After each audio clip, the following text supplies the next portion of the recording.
30:30, Edgardo Melgar en vivo comienza ya.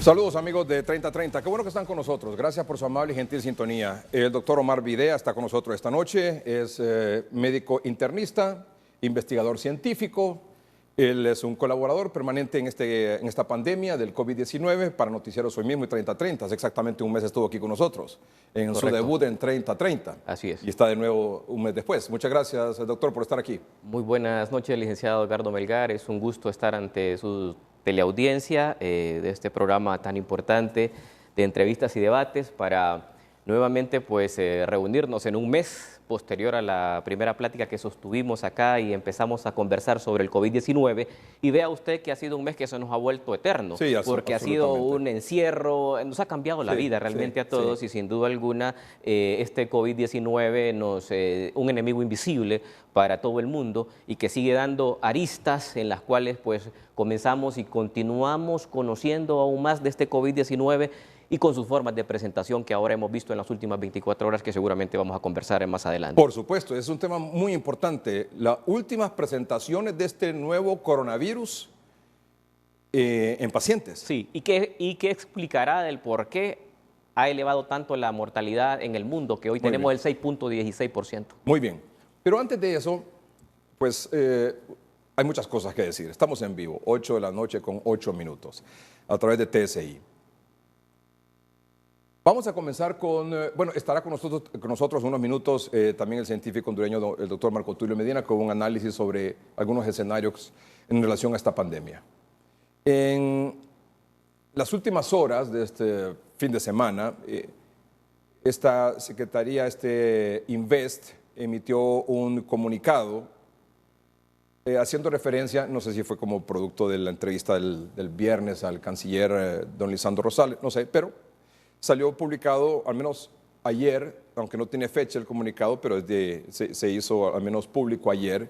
Este es el comunicado donde dice lo siguiente: en atención a los lineamientos del Poder Ejecutivo y la autorización del Poder Legislativo, Invest Honduras realizó las gestiones para la compra de 3 hospitales de aislamiento de 91 camas cada uno, que serán ubicados en las ciudades de Tegucigalpa, San Pedro Sula y Choluteca, y de 4 hospitales de 51 camas que serán ubicados en diferentes ciudades de forma estratégica y según los lineamientos de la Secretaría de Salud. Entre los 7 hospitales se tendrán 260 camas con unidad de cuidados intensivos, 182 camas con unidad de alta dependencia para dar respuesta a pacientes con insuficiencia respiratoria aguda que no requieran ser intubados y 7 plantas para el manejo de desechos bioinfecciosos.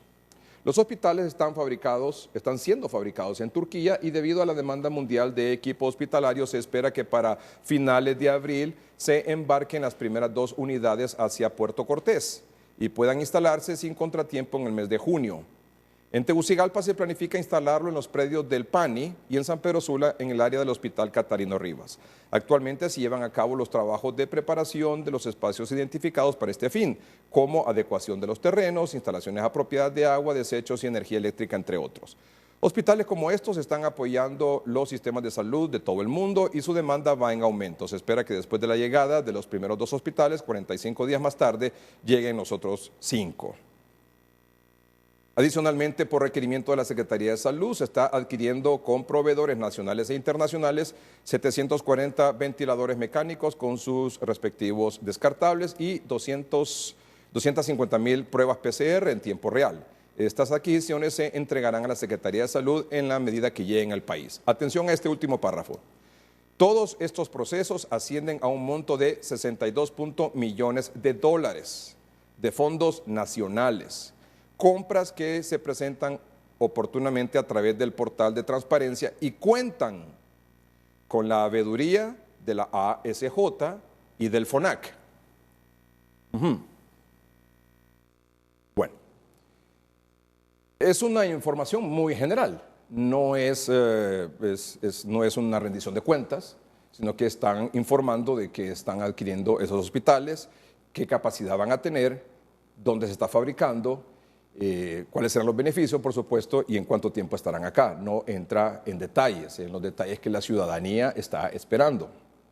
en los detalles, en la información que el gobierno está en la obligación de compartir con toda la ciudadanía, pero que sin embargo aún los entes encargados no lo están haciendo en debido tiempo y forma. ¿Por qué quiero decir eso también además?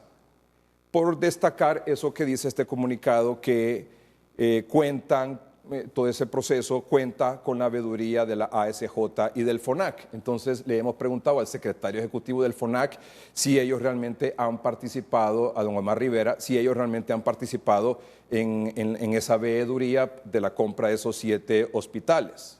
Y esto fue lo que él dijo. Nosotros en el FONAC estamos haciendo un esfuerzo muy grande por acompañar la distribución de los alimentos en el marco del programa Honduras Solidaria. Estamos acompañando a través de comisiones ciudadanas de auditoría social en el modelo descentralizado en 6 principales ciudades del país, pero también en 292 municipios, acompañando a los comités municipales de emergencia y las comisiones ciudadanas de transparencia. También estamos haciendo un esfuerzo de diseño de una herramienta que nos va a permitir evaluar la disponibilidad de material y equipamiento de medicamentos en la red hospitalaria del país, y también acompañando a la Secretaría de Desarrollo Social en la evaluación de la dotación que tienen de alimentos los asilos de ancianos y los centros que atienden a las personas con discapacidad. En el caso particular de las compras y contrataciones del Estado, nosotros no hemos participado hasta la fecha. Ninguna institución del Estado nos ha pedido participar en el proceso de veeduría de la confección de las bases de licitación o de las bases de adquisición. Tampoco hemos participado en la decisión de a quién se le compra o a quién no. Son procesos en donde han participado los funcionarios públicos únicamente, y esperaríamos ellos dieran cuentas, y con todo gusto nosotros podemos recibir los documentos, analizarlos y evaluar si se hizo la compra pertinente y en el marco de lo que establece la ley. Bueno, pues lo que yo desprendo o interpreto lo que dice don Omar Rivera, que ellos no han hecho ninguna veeduría de esa compra de los hospitales, como lo afirma ese comunicado de Invest. Sí, lo que él ha dicho y también lo comentó en una entrevista que le hicimos en Hoy Mismo sobre ese proyecto de ayuda humanitaria Honduras Solidaria, que me parece que sí se está haciendo una buena labor, que de hecho no es fácil llevar una logística que entiendo está siendo apoyada por las Fuerzas Armadas y otras instituciones. No es fácil contar con la logística necesaria para atender la demanda urgente de tanta población que requiere de alimentos en estos momentos tan difíciles en el país. Ese me parece que ha sido una buena labor que, reitero, no es fácil y que entiendo las demandas de la población sobre ese particular. Pero el comunicado dice, en el último párrafo, todos estos procesos, el comunicado de Invest, póngame el último párrafo por favor en pantalla, todos estos procesos ascienden a un monto de 62.8 millones de fondos nacionales, compras que se presentan oportunamente a través del portal de transparencia y cuentan, cuando dice cuentan, no dice contarán, o sea, a futuro, sino que dice cuentan en el presente con la veeduría de la ASJ y del FONAC, pero don Omar Rivera está diciendo otra cosa. ¿Se pudo poner? Ahí está, sí, es el último párrafo. Pero dice cuentan, o sea, cuando dice cuentan es en presente, no es ni en pasado, contaron, ni es en contarán en el futuro, dice cuentan con la veeduría del FONAC. Sin embargo, aparte de la declaración de don Omar Rivera sobre ese particular, que él dice, nosotros estamos enfocados en el programa Ayuda Humanitaria Honduras Solidaria, que es llevar alimentos a las personas que necesitan, hay un comunicado que ha emitido hace unos minutos también el FONAC.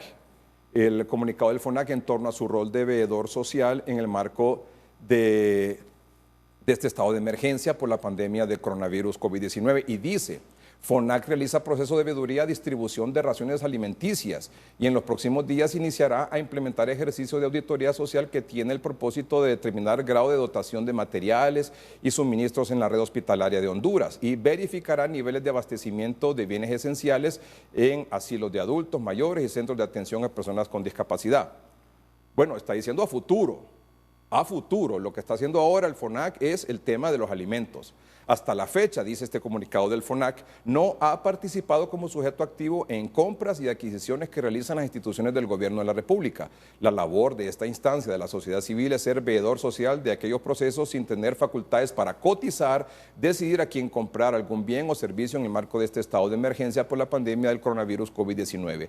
Cuando alguna entidad gubernamental o gobierno local u otra institución del Estado invite a participar al FONAC como veedor, se cumplirá esta función con rigor e integridad, implementando un proceso de auditoría social desde la formulación de las bases de contratación, los protocolos de emisión de órdenes de compra y suscripción de contratos y la verificación de la prestación de los servicios, el suministro de los bienes o la ejecución de la obra.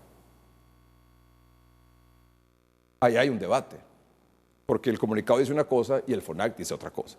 Ese es un punto. El otro punto es lo relacionado a la Secretaría de Finanzas. Como ustedes saben, nos han dicho en la Secretaría, en el portal de CEFIN, de la Secretaría de Finanzas, está todo claro. Y no es cierto, ahí no está claro. Ni tampoco tiene por qué estar claro, ni tampoco tiene por qué estar detallado, porque la Secretaría de Finanzas simplemente se encarga de transferir fondos. No se encarga, así como el FONAC tampoco, de cotizar, de hacer compras, o sea, no es un órgano ejecutor. O sea, cuando la ministra Rocío Tábora dice, nosotros transferimos, cada institución es la responsable de administrar ese dinero correctamente y, por supuesto, luego rendir cuentas. Por eso es que cuando algunos funcionarios de gobierno dicen, ahí en la Secretaría de Finanzas está la información, en la página de CEFIN, usted se va ahí y no va a encontrar precios y va a encontrar supuestas compras de tantos miles de millones de lempiras que, sin embargo, no tienen ningún respaldo ni ningún detalle en ese informe que publica CEFIN, porque no es la responsabilidad de la Secretaría de Finanzas más que transferir, lo cual doña Rocío Tábora, la ministra, ha hecho correctamente. Y no solo eso, sino que en su cuenta de redes sociales, la Secretaría de Finanzas hoy dijo lo siguiente. La ministra de Finanzas, Rocío Isabel Tábora, explicó que las unidades ejecutoras de fondos desembolsados por el COVID-19 están obligadas a rendir cuentas al Tribunal Superior de Cuentas. Asimismo, detalló que como última instancia está el Ministerio Público de Honduras, que investiga de oficio o por denuncias ciudadanas. Eso lo dijo hoy a las 12:58 de la tarde. O sea, es la posición correcta de la ministra de Finanzas. Ella transfiere fondos. ¿Cómo se ejecutan? ¿Cómo se hacen? ¿Cómo se compra? ¿Quién compra? Y lo demás, eso ya no es responsabilidad de la Secretaría de Finanzas. Y además de la rendición de cuentas, como dice ahí la Secretaría de Finanzas, al Tribunal Superior de Cuentas, que es la obligación que tienen en este caso los ejecutores de estos fondos, como bien lo dice ahí, y también al Ministerio Público, en todo caso, que puede investigar, la mayor responsabilidad la tienen también con el pueblo hondureño, de rendir cuentas de cómo están administrando estos presupuestos, que no son 2 centavos. Pero además de esa publicación de la Secretaría de Finanzas, ayer sábado por la tarde en el noticiero Hoy Mismo se le dio la oportunidad a la señora ministra que dijera, bueno, señora ministra, ¿qué es lo que está pasando aquí? Y reiteró eso, nosotros hacemos las transferencias y los órganos ejecutores a quienes se les dio el desembolso deben rendir cuentas. Yo misma le he pedido al ministro Rubí, cuando mandó esta información, también que explicara, ¿verdad? Yo no voy a transmitir lo que él me dijo porque sé que en un rato él, al igual que Inves, sacará un comunicado o dará explicaciones sobre eso. De eso se trata justamente. También, no solamente le estamos pidiendo eso que usted dice, sino también un cuadro de salida, a dónde y a quién se entrega. Correcto. ¿Verdad? Si InvestH compró 10 hospitales de emergencia, tiene que definir por dónde vienen, porque también hay que entender, el tráfico aéreo está complicadísimo para traer los insumos requeridos. Pero Invest está, por ejemplo, comunicando, ¿verdad?, de dónde vienen los aviones, por dónde vienen, y nosotros les hemos pedido un cuadro de salida, a quién entregan y cuál es el uso de lo que están comprando. Porque la Secretaría de Finanzas, doña Rocío Tábora, lo que hace es transferir el dinero que le aprueba no solo el Congreso Nacional, sino que la misma instrucción que tiene el presidente Hernández de ver de dónde saca el dinero. Pues bien, nosotros no queremos, o sea, lo que queremos decirle al gobierno es que nosotros, los ciudadanos, no queremos comunicados. así gallo gallina, así con mera información, sobre todo del manejo de estos fondos. Y esto es algo que el gobierno debe entender, que es su obligación hacerlo, sobre todo en una circunstancia como esta. De hecho, hasta el mismo presidente Hernández ha dado públicamente en cadenas de radio y televisión instrucciones para que se haga esto con absoluta transparencia y que se haga rendición de cuentas día a día. Entonces, no queremos comunicados, no queremos explicaciones a través de redes sociales y no queremos tampoco explicaciones en cadena de radio y televisión ambiguas. Queremos que nos contesten, atención, las siguientes preguntas. Estas son las preguntas que queremos que nos contesten. Si no nos van a contestar esto en una cadena de radio y televisión, los ejecutores de esos desembolsos mejor ni comparezcan. Así de sencillo. Y el presidente sabrá qué hacer con ellos. Yo no sé si el presidente tiene toda la información que vamos a pedir en este momento de parte de quienes se encargan de ejecutar estos proyectos, de ejecutar y hacer estas compras y llevar a cabo estos procesos. Si lo tiene y está claro de que ellos han hecho un uso transparente, pues qué bien. Si no, está en la obligación evidentemente de hacer las correcciones que necesiten y tomar las medidas que se necesiten. ¿Cuáles son las preguntas que nosotros como pueblo hondureño exigimos que nos contesten? Vamos a leer una por una. ¿Está conformado un equipo de planificación que incluya plan, estrategia, presupuesto y financiamiento? ¿Quiénes lo integran? ¿Cuál es a la fecha el monto total del presupuesto para hacerle frente al COVID-19? ¿De dónde salió ese dinero? ¿Dónde fue asignado y qué montos fueron asignados? ¿Hay un decreto de emergencia del gobierno que ampara las compras directas? ¿Esa compra de emergencia o compra directa incluyó la racionalidad en los precios de los productos? ¿Cómo demostrar que esas compras directas han respetado las leyes y procedimientos a pesar de que estamos en una situación de emergencia? ¿Cuál es el procedimiento que están utilizando para las compras? ¿Quiénes son los proveedores y dónde están? ¿Están esos proveedores inscritos o registrados en la Oficina Nacional de Compras y Adquisiciones del Estado, ONCAE, para proveer los bienes adjudicados? ¿Está registrada en la ONCAE la lista de precios de los productos que venden esos proveedores? ¿Qué proveedores cotizaron? ¿Y cuáles fueron los precios?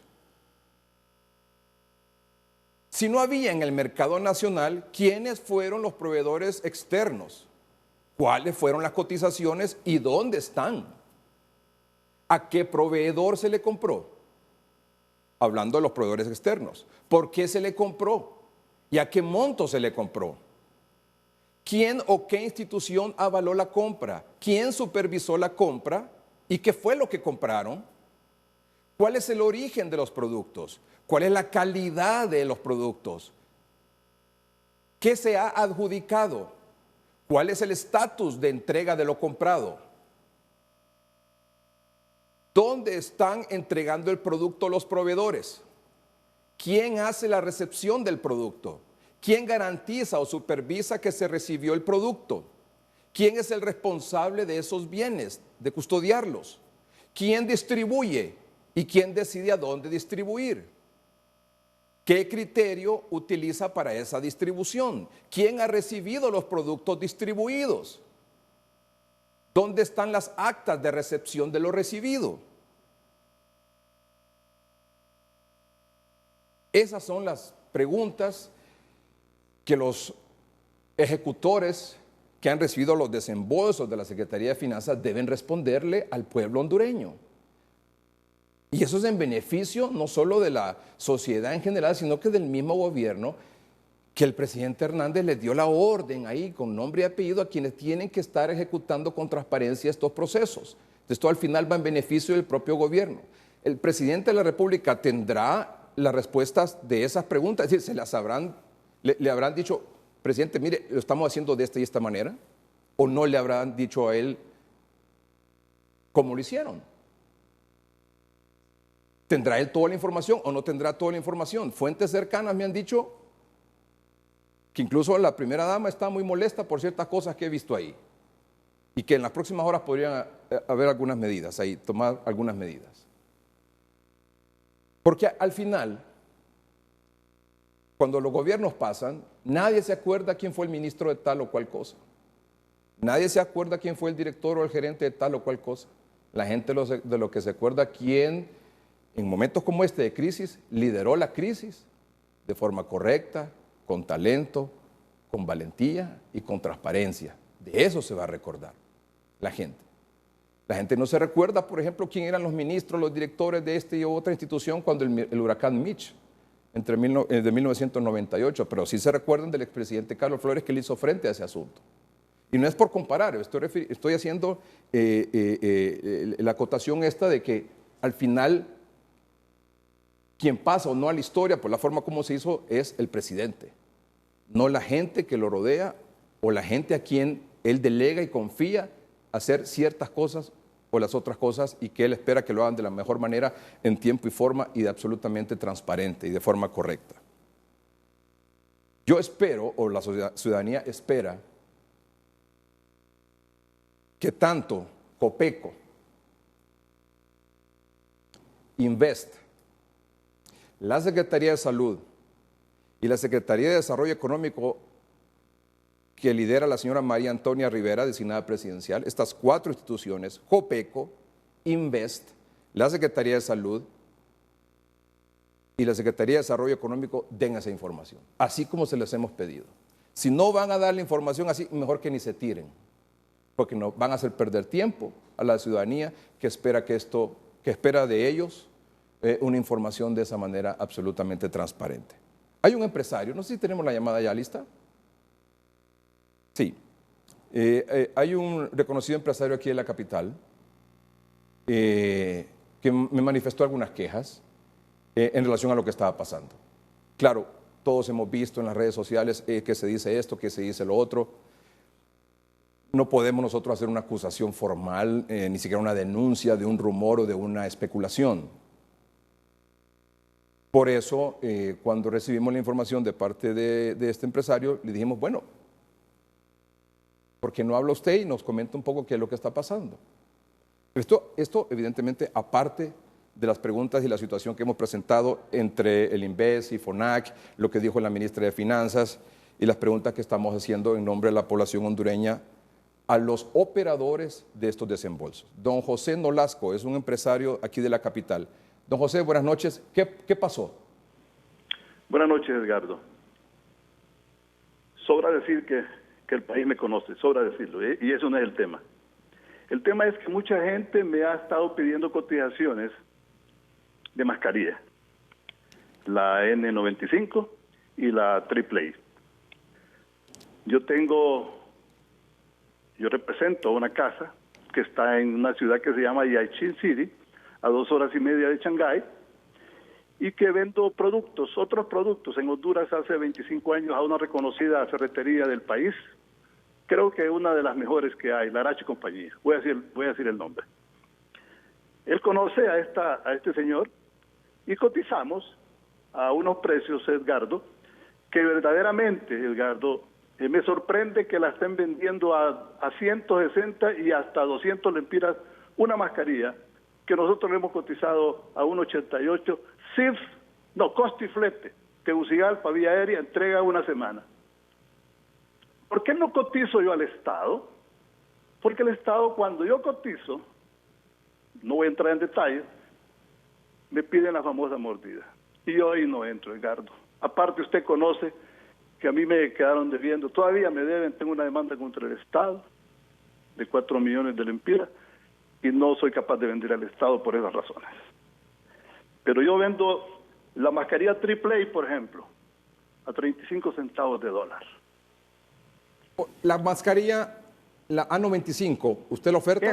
N95, perdón. La N95, usted la oferta a $1.88. Estamos hablando de, por 25, póngale 47 lempiras. 47 lempiras. ¿Me pueden poner, por favor, en el portal de la Secretaría de Finanzas, a cuánto está esa mascarilla? ¿Es posible? Edgardo. Sí, porque quiero que... ¿Dónde está la mascarilla? Ah, la gris. Dice cantidad 130.000, precio 190. A 190, dice ahí, 190 lempiras. Puchica, qué montón de pistas. Ahí está el monto en lempiras, ¿ve? Sí, es que son ávaros, El nombre de la empresa que di en este momento, Inves puede comprarle, porque conozco la conducta, la moral de Emilio Ladach, y estoy seguro que don Emilio va a dar un precio justo al Estado de Honduras, porque se trata de humanismo en este momento, no se trata de aprovecharse del Estado de Honduras, se trata que hay que apoyar al país. Son dineros que da, Inves es un dinero que da, creo que el Banco Interamericano de Desarrollo, Edgardo.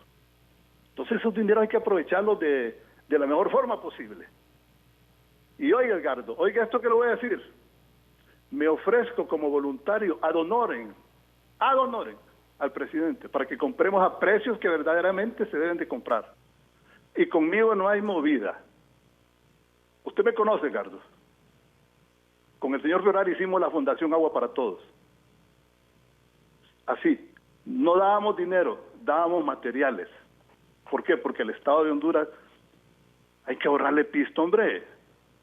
En calamidad estamos. ¿Y cómo es posible que van a salir un montón de ricos, Edgardo? No, hombre. Estoy a la orden, Edgardo. Muchas gracias, don José. Don José Nolasco, empresario hondureño. Vamos a un corte comercial, ya volvemos.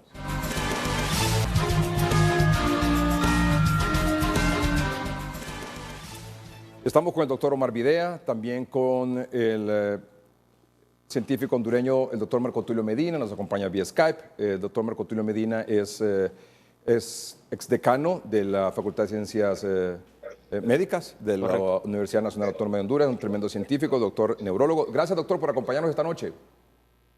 Muy buenas noches, licenciado Melgar. Es un placer estar con usted esta noche. Muy bien, muchas gracias. Antes de entrar en materia, yo hacía referencia a que a mí me parece que es una buena medida, toma dificultades logísticas, de recursos, etcétera, pero está caminando lo de la ayuda humanitaria y la Honduras solidaria. Otra medida importante que me parece a mí, porque también hay que destacar las cosas y decir lo que, en mi opinión, es una buena medida, el tema de la seguridad alimentaria. Hace unos minutos en una cadena de radio y televisión a las 7 de la noche se planteaba la necesidad por parte del presidente Hernández en función de que haya seguridad alimentaria y por eso se está promoviendo y se está motivando al sector agro para que pueda producir y se le dan algunas facilidades de financiamiento y lo demás de precio para que pueda producir y Honduras no vaya a tener un problema de abastecimiento de alimentos.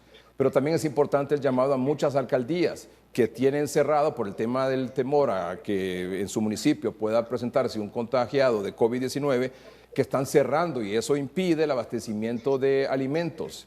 Entonces se le solicita a las alcaldías que tienen esta medida que por favor permitan el ingreso de los camiones que van con alimentos para abastecer mercaditos, supermercaditos que están en sus comunidades para darle seguridad alimentaria a la población. Y otra medida que a mí me parece importante es lo que ha comenzado hoy, domingo, y le voy a preguntar sobre eso al doctor Videa y al doctor Medina, el tema de la circulación por un dígito nada más a partir de hoy, domingo, en el departamento de Cortés, en el departamento de Colón y en el municipio de El Progreso, en el departamento de Lloro. Les recuerdo a los habitantes de Cortés y de Colón y de El Progreso Lloro que el toque de queda absoluto se mantiene vigente para ustedes, amables televidentes, hasta el martes 21 de abril. Atención, martes 21 de abril. Esto es, o sea, de este domingo hasta el próximo. De este domingo hasta el siguiente martes, es la cosa, porque el próximo domingo es 19. Correcto. Entonces, martes 21.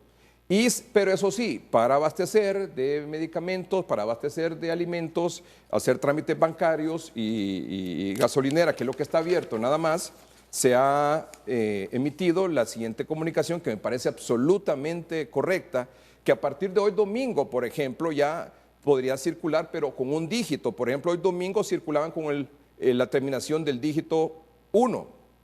Si podemos poner eso en pantalla, para acordarle a nuestros seguidores, por favor, y a nuestros televidentes bueno, no solo del municipio de San Pedro Sula, sino que me refiero al comunicado, eso después lo podemos ver.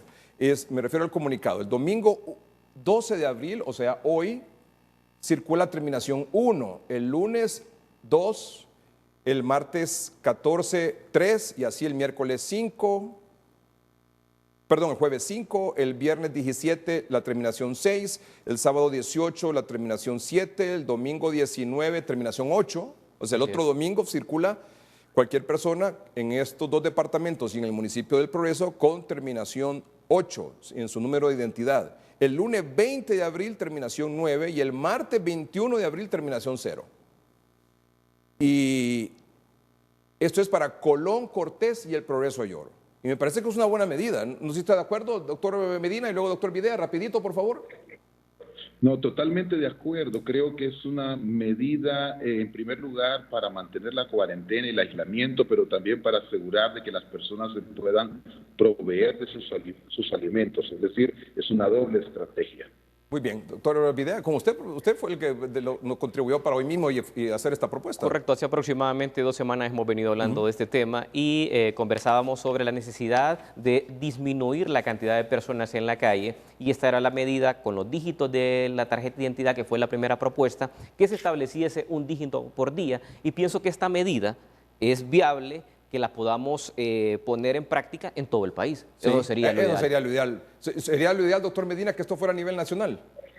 Totalmente. Recordemos de que el proceso de la enfermedad puede afectar otras regiones del país y quizás a raíz de que no tenemos las suficientes pruebas no sabemos. Entonces creo que evitar la aglomeración es crucial, es una de las medidas más importantes para que no tengamos que la epidemia se vaya a ir mucho más arriba de lo que actualmente tenemos. Muy bien, ahora sí muéstreme por favor, por ejemplo en el municipio de San Pedro Sula, que es el segundo más poblado después del Distrito Central. Por ejemplo, ¿cuántas personas estaban habilitadas para salir hoy?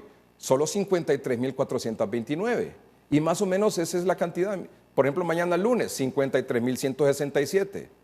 Versus cuando tenía hasta 3 dígitos, que eran más de 160, 170.000 personas, concentradas en 4 lugares nada más. Mercados, supermercados, gasolineras y bancos, o farmacias también. Entonces ya ve usted la cantidad de gente que va a salir o que está saliendo desde hoy domingo hasta el martes, sería en este caso martes 21. Y eso lo ideal sería, como dice el doctor Medina y el doctor Videa, que se extendiera a nivel nacional. Por ejemplo, aquí en Tegucigalpa, mañana, 2 dígitos. El resto del país, 2 dígitos. No está mal, ¿verdad? No está mal, pero... Es intermedio de lo que teníamos a lo que se estaba planteando. Mañana era 3 dígitos, sí. Ahora es con 2 nada más. Correcto. En el resto del país. Correcto. Doctor Marco Tulio Medina, toda la población se pregunta hasta cuándo vamos a tener esta situación. Bueno, esa es una pregunta bastante importante en vista de que depende básicamente de la evolución de la epidemia. Para poner un ejemplo, en el caso de España y de Italia, donde todavía están teniendo el problema, hasta en los siguientes días empieza a haber una pequeña mejoría en cuanto al tema de cuarentena. Hay algunos países en Europa que incluso han logrado ya reducir esa cuarentena, por ejemplo Dinamarca. Pero veamos lo que está pasando en Nueva York. En Nueva York está actualmente en el pico máximo y nosotros apenas estamos entrando, digámoslo así, en el parte ascendente de esta epidemia. Realmente depende entonces de cuánto logremos aplanar la curva. De eso depende mucho, porque en la Organización Mundial de la Salud y particularmente el director Tedros planteaba que la única medida o maneras para poder salir de la cuarentena es de que estemos seguros de que ya se ha bajado sustancialmente el número de casos. Pero actualmente en Honduras eso todavía no lo estamos viendo porque está ascendente la curva. De tal manera de que nosotros pensamos de que si tenemos una evolución apropiada del problema, estaríamos hablando alrededor del mes de junio. Si nuestra epidemia fuera mucho más grave, con un ascendente número, particularmente en la costa norte, estaríamos hablando septiembre, y eso va a depender entonces de la evolución y sobre todo que la población hondureña tenga la claridad que es la comunidad la que tiene en sus manos si logramos detener este problema o no, mediante el aislamiento social. Es un problema el tema del aislamiento social. Y el distanciamiento también, por supuesto, entre como lo tenemos aquí, por ejemplo, usted con el doctor Videa esta noche. Pero ese asunto de la cuarentena es complicado. ¿Sabe por qué, doctor Medina y doctor Videa? Le voy a mostrar unos datos de la situación real de pobreza del país. Porque mucha gente dice, no, aquí deberíamos de cerrar todo 2 semanas y punto. Pero no se puede. Le voy a mostrar, por ejemplo, cuántas personas viven en Honduras con $1 al día o menos. ¿Sabe qué porcentaje de la población? Es impresionante.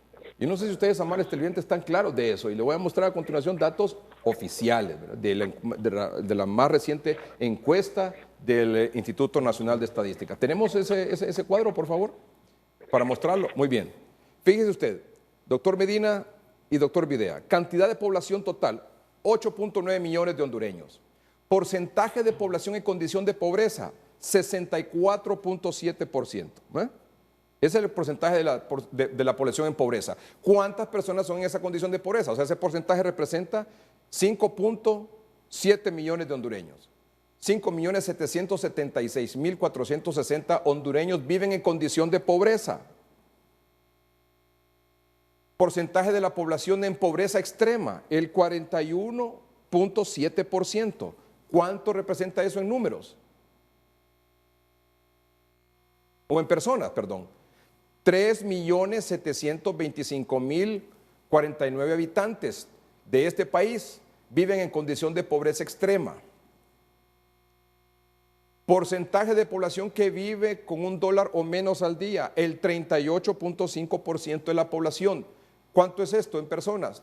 3.4 millones de hondureños, 3.432.746. Porcentaje de la población en condición de pobreza extrema en el Distrito Central, 15%. ¿Cuánto es eso? 153.597 personas. Porcentaje de población en condición de pobreza extrema en San Pedro Sula, 17%. ¿Cuánto es eso en personas? 100.523 personas. Doctor Videa. Y con una población con ese porcentaje también con un alto riesgo de contagio. Vive en hacinamientos, que es una de las condicionantes también, aparte de la poca disponibilidad que hay hacia el alimento. Por eso nunca hemos estado de acuerdo y hemos coincidido en diferentes pláticas en implementar medidas del cierre completo, porque muy pocas personas tienen esa capacidad de abastecerse 3 días. Por eso es incorrecto también que las alcaldías cierren la entrada de camiones que llevan alimentos hacia sus comunidades. Y máxime gratuitos, como lo está haciendo en algunos departamentos y municipios con esto de la ayuda solidaria, ¿no? Por un lado, pero también para abastecer mercaditos, Igual. bodegas, etcétera, donde la gente donde la población de su municipio se pueda abastecer. Se compra el día a día. Claro. Y muchas de estas personas que viven del día a día, doctor, necesitan salir, hacer una venta, agarrar ese dinerito y comprar la comida del día, del almuerzo, de la noche o del día siguiente. ¿Cuántos padres de familia aquí en Honduras no están dispuestos a salir a la calle, a arriesgarse, a contagiarse del COVID-19 con tal de tener su dinerito y poderle comprar comida y medicina a su familia? Todos. Todos.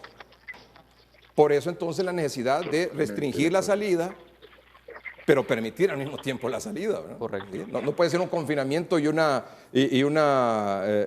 toque de queda absoluto. Por eso nosotros nos alegra esa decisión de Cortés, de Colón y el Progreso. Es difícil, sí, es difícil, pero peor sería un toque de queda absoluto. Correcto. Y lo que nosotros estamos haciendo un llamado aquí con el doctor Medina y el doctor Videa es que también la población cumpla.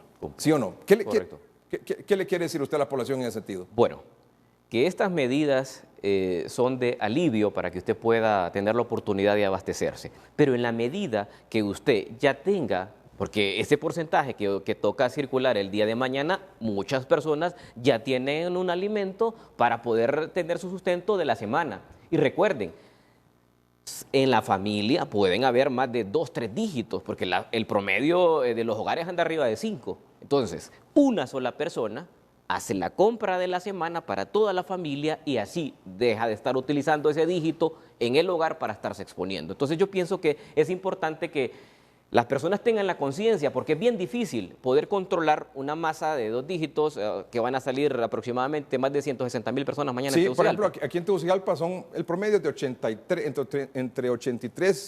entre 83,000 y 86,000 personas, cada dígito. ¿Qué fuerza pública puede tener la capacidad de tener un control de aquella persona si anda con el dígito? Imagínate cuando eran 4 dígitos. Imposible, Sí, imposible, se nos filtran. Sí. Entonces, ¿qué pasa? Días como hoy en Tegucigalpa fácilmente se puede identificar quiénes andan en la calle y poder aplicar las medidas, pero en la masa de 160,000 creo que es bien difícil. Y sabe que he escuchado también que algunos de bancos y de otros lugares se quejan, dice, ¿para qué vamos a tener abierto tanto tiempo durante el día si no está viniendo tanta gente?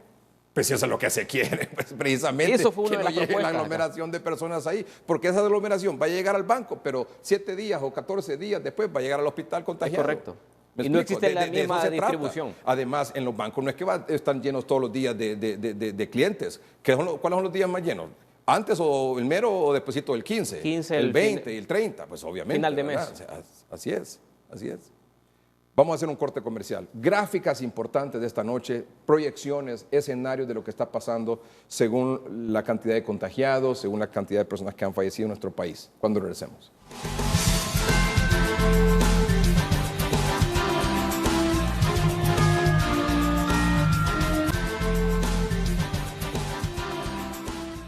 Hay una proyección de la Universidad Nacional Autónoma de Honduras, del Departamento de Salud Pública. ¿Es, doctor Medina? Efectivamente, es del Departamento de Salud Pública de la Facultad de Ciencias Médicas. Hay una proyección de casos de este nuevo coronavirus en Honduras hasta el 30 de abril. ¿La podría explicar, por favor? ¿Este es el mejor, el intermedio o peor escenario? Ese sería el peor escenario. Hay que recordar de que los análisis en el área de epidemiología varían dependiendo de los tratamientos en salud pública que se pueda establecer. Es decir, que por ejemplo, una total apertura para que la población se mueva sin problemas, con conglomeraciones, etcétera, puede llevar a un pico de esta naturaleza afectando el 30% de la población hondureña.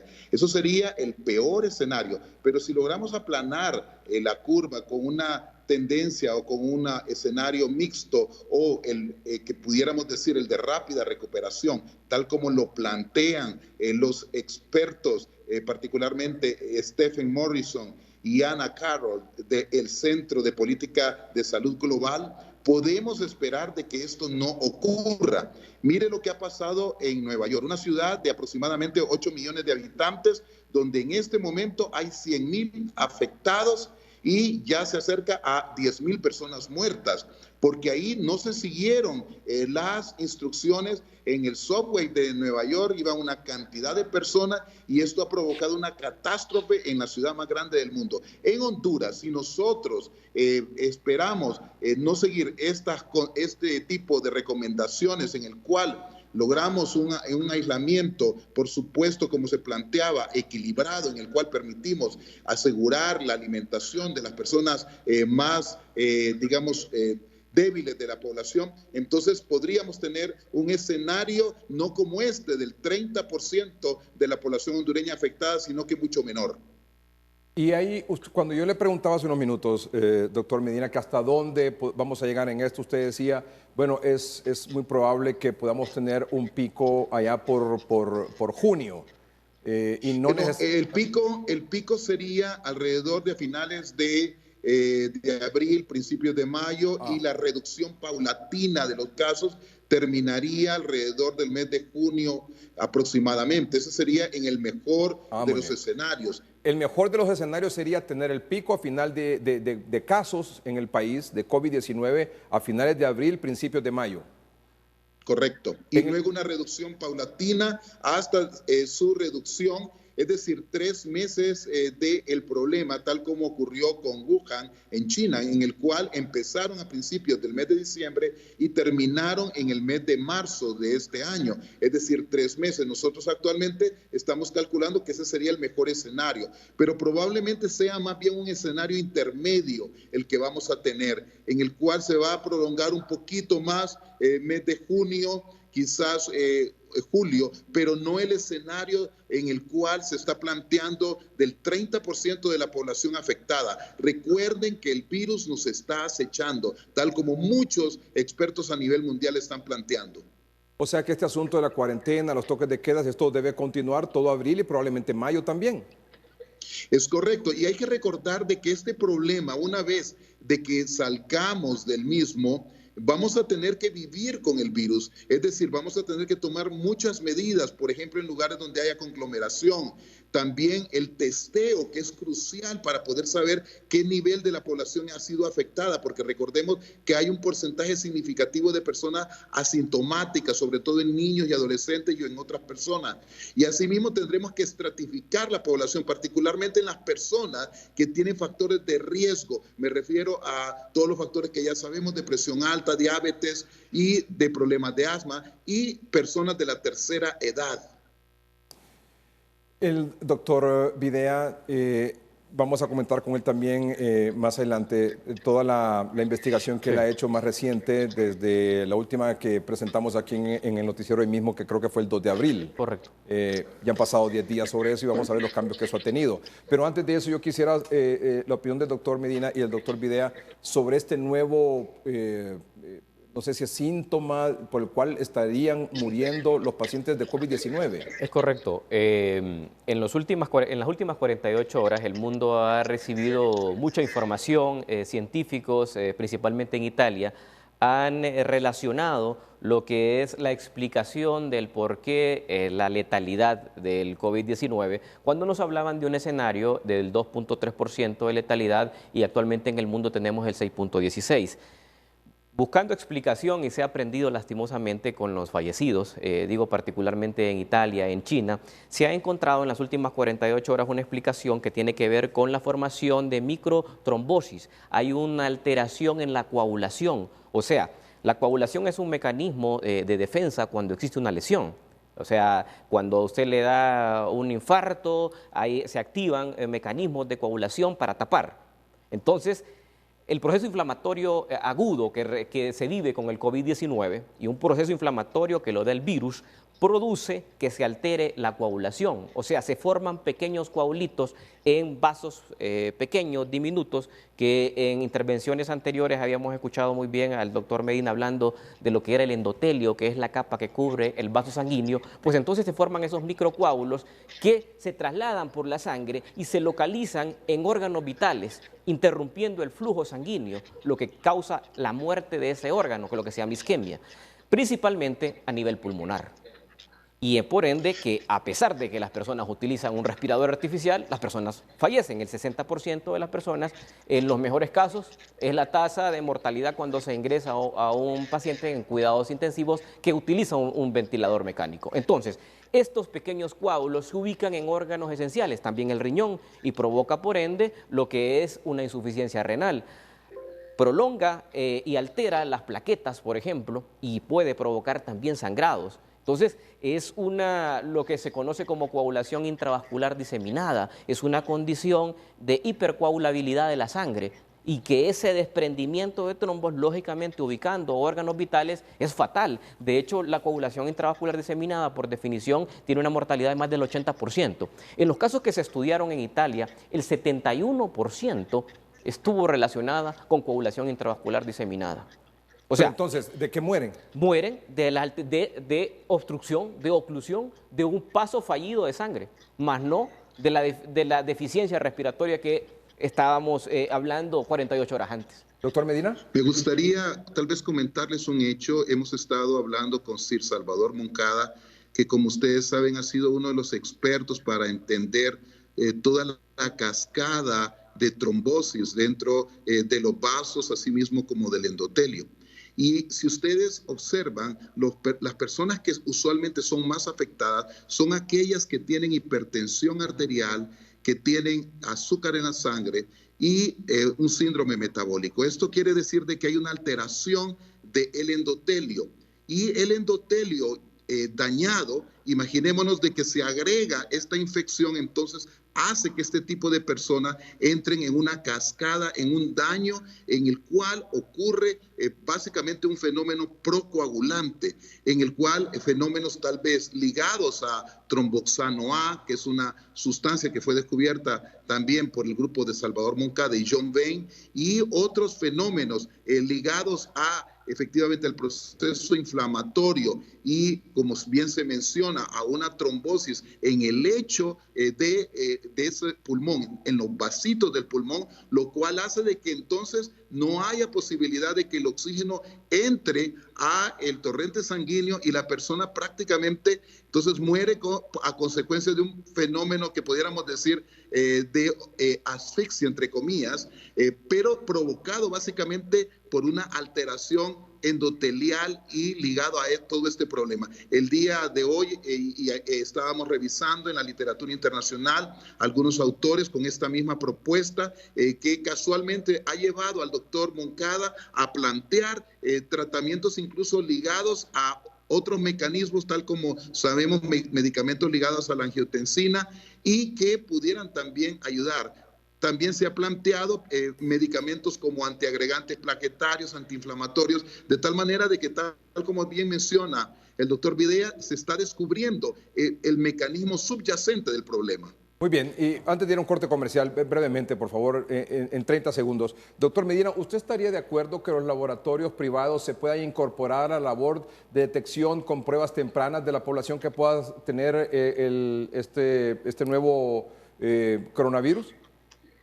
Hemos hablado con la doctora, nuestra viróloga de la Universidad Nacional Autónoma de Honduras, la doctora Wendy Murillo, y ella efectivamente planteaba que es importante de que se agreguen otros laboratorios, parecido a lo que ha pasado en Panamá, donde varios centros están testeando en toda Panamá y se está entonces haciendo un mejor cerco epidemiológico. Doctor Medina, muchas gracias por acompañarnos siempre, tanto en el noticiero hoy mismo como en el programa 3030. Muchas gracias, muy agradecidos. Gracias, el doctor Marco Tulio Medina. Su respuesta a la pregunta. Eso es urgente y siento que es el punto álgido de la temática en este momento, es la detección de casos.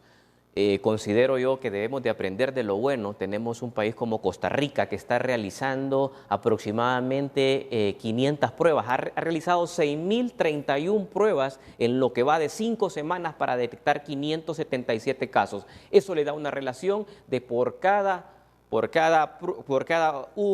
una prueba que se realiza a 832 costarricenses. Nosotros, ¿eso en Panamá o en Costa Rica? En Costa Rica. Ajá. Y nosotros la relación que tenemos aproximadamente con 2.000 pruebas que hemos realizado en 4 semanas es que se realiza una prueba por cada 4.600 hondureños. Entonces, si nosotros queremos contener en este momento, porque esa es la clave, eso es lo más importante, tenemos la capacidad en este momento de identificar los casos, tenemos la posibilidad en nuestras manos de que no se nos escape el problema, porque una vez que rompamos cifras que pueden ser para algunos 1.000, otros 1.500, 2.000, logísticamente no vamos a tener la capacidad. Están viendo ya que están ocurriendo este tipo de comportamientos en el cuadro. Entonces, lógicamente nos va a estar llegando pacientes que nos van a requerir logística que no la vamos a tener. Es el momento de contención, porque en este momento no podemos llamar que el sistema de salud está colapsado. Entonces, sí, el sistema de salud no está colapsado en este momento. Está amenazado. Está amenazado. Está en riesgo. A corto plazo. Sí, está en riesgo. Entonces, hay que ir a buscar quién es portador del virus. Es correcto. No esperar a que llegue ya con síntomas graves al hospital. Porque solamente está concentrado. O peor aún, que siga contagiando sin saber que lo tiene. Correcto. Solo está concentrado en Tegucigalpa. Hay que masificar los laboratorios. Totalmente de acuerdo. Que entre totalmente de acuerdo. Certificados, laboratorios por supuesto, certificados. Claro. Pero es el momento. Hay personas que están ávidas de poderse pagar una prueba, porque sí, hay un porcentaje que vio ahí que anda arriba, como un 3%, que sí tiene la capacidad en Honduras de poderlo hacer y de colaborar y no restarle esa disponibilidad escasa que tiene el gobierno en relación a las pruebas cuando alguien lo puede pagar. Vamos a un corte comercial, ya regresamos.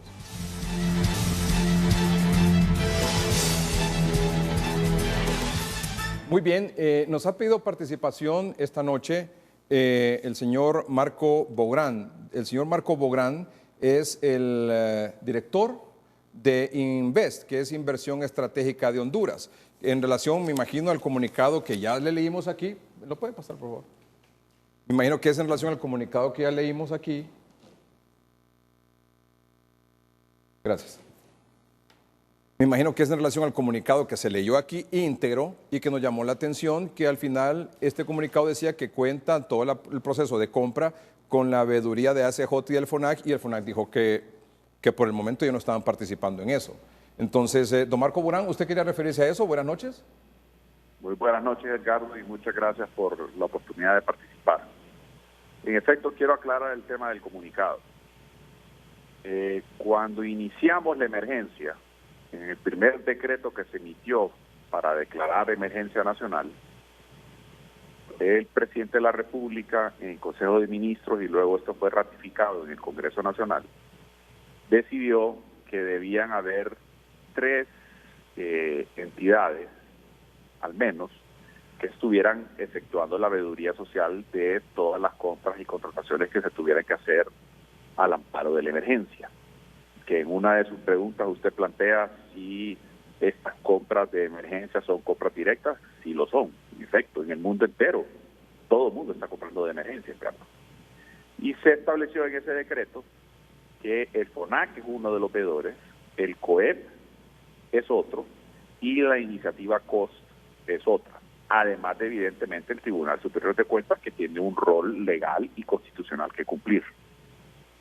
¿Qué pasa, Ricardo? Esto es muy importante que lo aclaremos a la ciudadanía, porque de lo contrario generamos suspicacia, generamos toda esta confusión y la ciudadanía deja de confiar en los servidores públicos honrados, como es mi caso, y como es el caso de todo mi equipo de Invest Honduras, que estamos haciendo un esfuerzo diario de 14 a 16 horas trabajando día y noche para asegurarnos que estemos listos para el momento en que venga el pico de la curva que usted ha estado hablando hoy con los 2 doctores que han estado en su programa. ¿Qué es lo que ha ocurrido? Que la velocidad de las compras ha tenido que ser mucho más rápido que la capacidad de respuesta de los veedores sociales. Recuerde, Ricardo, no estamos ni siquiera trabajando presencialmente en las oficinas. Estamos trabajando de manera virtual para evitar el contagio. Si yo llevo a mis 150 empleados a mi oficina a trabajar, lo que genero es un foco de contaminación, evidentemente. Estamos trabajando de manera virtual. ¿Qué implica eso? Que tampoco estamos trabajando ni siquiera con papel. Estamos trabajando con carpetas digitales que en la medida que vamos haciendo las compras, le vamos entregando la carpeta digital de cada compra a el Tribunal Superior de Cuentas y a la Asociación para una Sociedad Más Justa, ASJ. ¿Por qué incluimos a FONAC en el comunicado? Y respeto completamente y comparto los comentarios de mi buen amigo Omar Rivera. En un inicio, Omar Rivera y el FONAC estaban muy involucrados en la intención de adquirir los 7 hospitales.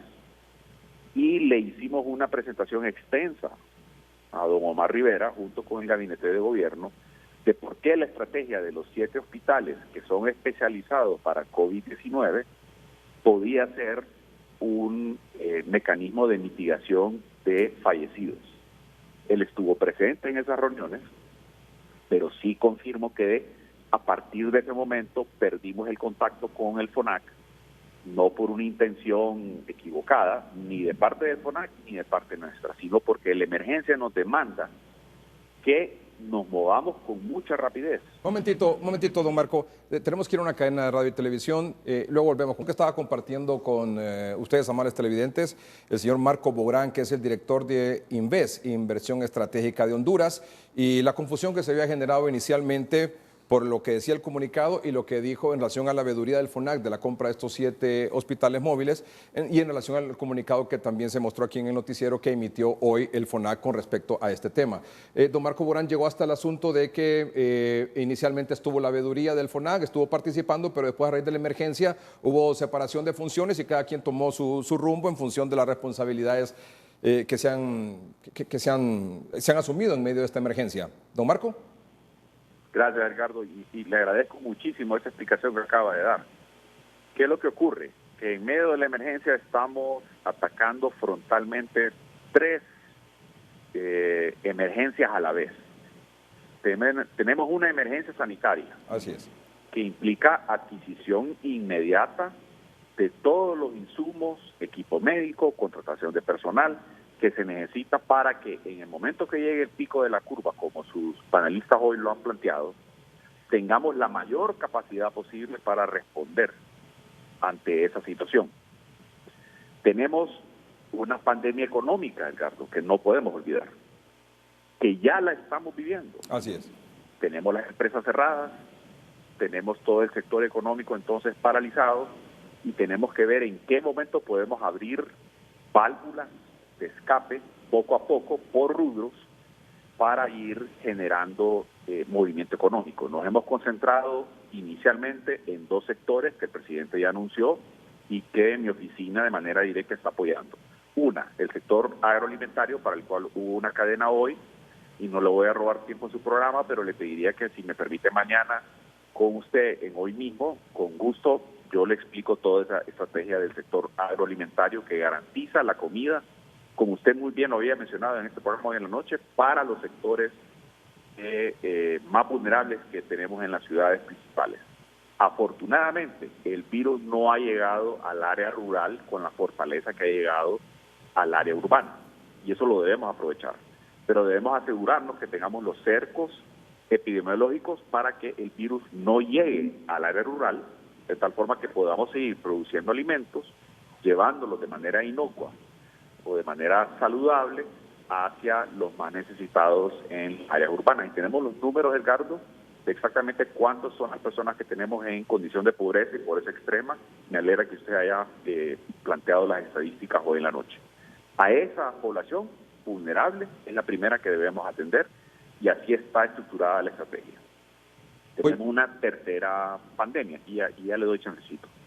Tenemos una tercera pandemia que es, y usted lo mencionaba, ¿qué ocurre con aquel que no tiene ingresos porque está en el sector informal, claro, no puede vender, tiene una familia de 5 y aunque pudiera salir a comprar, no tiene capacidad de comprar porque no tiene dinero? Así es.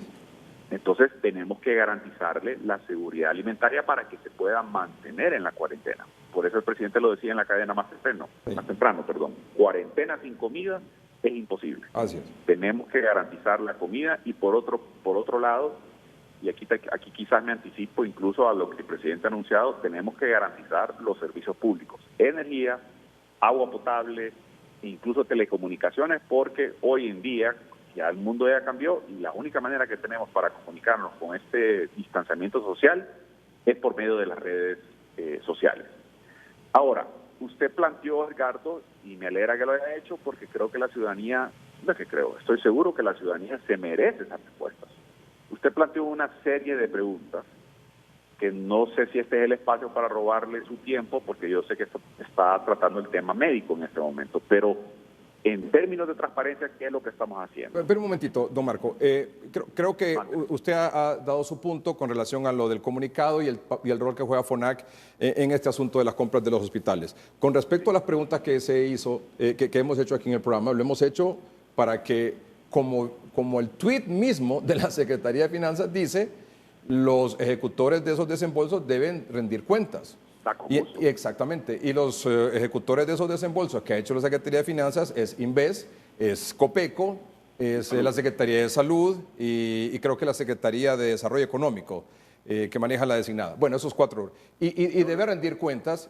No tenemos el tiempo para responder todas las preguntas. Yo con mucho gusto le doy oportunidad. Mañana podemos discutirlo en el noticiero o lo pueden hacer también, como lo hemos sugerido aquí, una cadena de radio y televisión donde se comparece cada institución en su momento y preparen la información y den las respuestas a estas preguntas. Pero en términos generales, solo dígame, ¿cuál diría usted que es lo más importante que usted está haciendo como director de Inves para garantizar la transparencia del dinero que usted está manejando? Ok, le planteo desde la perspectiva de mi oficina, pero además esto es aplicable a todas las demás instituciones que estamos autorizadas para hacer compras directas. Yo sé que la ciudadanía cuando escucha compra directa inmediatamente asume que hay un tema ahí de corrupción o de abuso de autoridad. Pero en tiempos de emergencia es la única manera de resolver. Eso estamos claros. Porque el tiempo el tiempo es apremiante. Así es. Ok, entonces, ¿qué estamos haciendo? Mi equipo de adquisiciones en particular, que es un equipo sólido y muy honorable, están armando de cada compra que estamos haciendo una carpeta digital que nosotros le distribuimos en tiempo real. En la medida que hacemos la compra, armamos la carpeta digital y se la pasamos, uno, al Tribunal Superior de Cuentas, que tiene un equipo de 4 auditores asignados en mi oficina, y 2, a ASJ, para que encima del Tribunal Superior de Cuentas también verifique que el procedimiento, la compra, los valores y lo que estamos comprando es coherente con la emergencia. Entonces, ahí tenemos 2 canales para garantizar transparencia. Claro, yo entiendo el punto de vista suyo. Esta información no la hemos podido compartir con la ciudadanía con la velocidad que quisiéramos. Lo que pasa, Edgardo, es que estamos en un gran dilema. O nos enfrentamos a la emergencia y a la velocidad que eso nos requiere, que como le digo, mi equipo está 14, 16 horas trabajando en el mercado internacional y en el mercado local con el objetivo de obtener los insumos que necesitamos. Dice que Estados Unidos está comprando cientos de miles de ventiladores y nosotros necesitamos 25,000, para dar un ejemplo. Claro. Necesitamos 250,000 pruebas. Estados Unidos compra pruebas en millones. Sí. Entonces, todo eso lo entendemos. Corremos, todo eso lo entendemos perfectamente, es decir, los precios cómo se han disparado, obviamente van a vender los que producen esto, le van a vender a quien le compra más. Esas son las reglas del mercado y desgraciadamente, incluyendo la pandemia y la situación de emergencia, eso está ocurriendo. Yo lo único que... Sí, hay un mercado completamente especulativo, tanto a nivel local como a nivel internacional. Sí, sí. Entonces, yo lo que le sugiero nada más y le recomiendo es... don Marco Burán, que en la medida en que usted tenga listo, no necesariamente, por lo menos esto de los 7 hospitales, sería conveniente que lo podamos conversar en un programa específicamente sobre este tema, que es el motivo del comunicado, por ejemplo, que usted emitió, y luego, en la medida que vaya haciendo estas compras, usted asigne también un equipo que pueda ir o a través de comunicado, como lo hizo en este caso los hospitales, o con otros rubros, con otras compras, irle también informando más en detalle en relación al proceso de transparencia con el cual se han estado realizando. Esa es la recomendación, esa es la inquietud de la población y esa es la inquietud de todos en general. Tiene razón y admito mi error, que con el equipo de mi oficina quisimos hacer todo a través de comunicados para poder manifestarle a todos los medios a la vez la misma información, porque de lo contrario estoy todo el día en permanentes entrevistas, pero ya me di cuenta que este no es el canal correcto. Tengo que hacerlo por medio de entrevistas con cada medio. O lo puede hacer en una cadena de radio y televisión de 8 o 10 minutos, o convocar a una conferencia de prensa. Usted lo explica ahí sin ningún problema y se le da la cobertura que se necesita. Yo le agradezco mucho, perdón, ¿sí? 10 segundos más. Sí, está bien. Sobre los hospitales. ¿Por qué escogimos estos hospitales? Porque son hospitales especializados para la atención de COVID-19.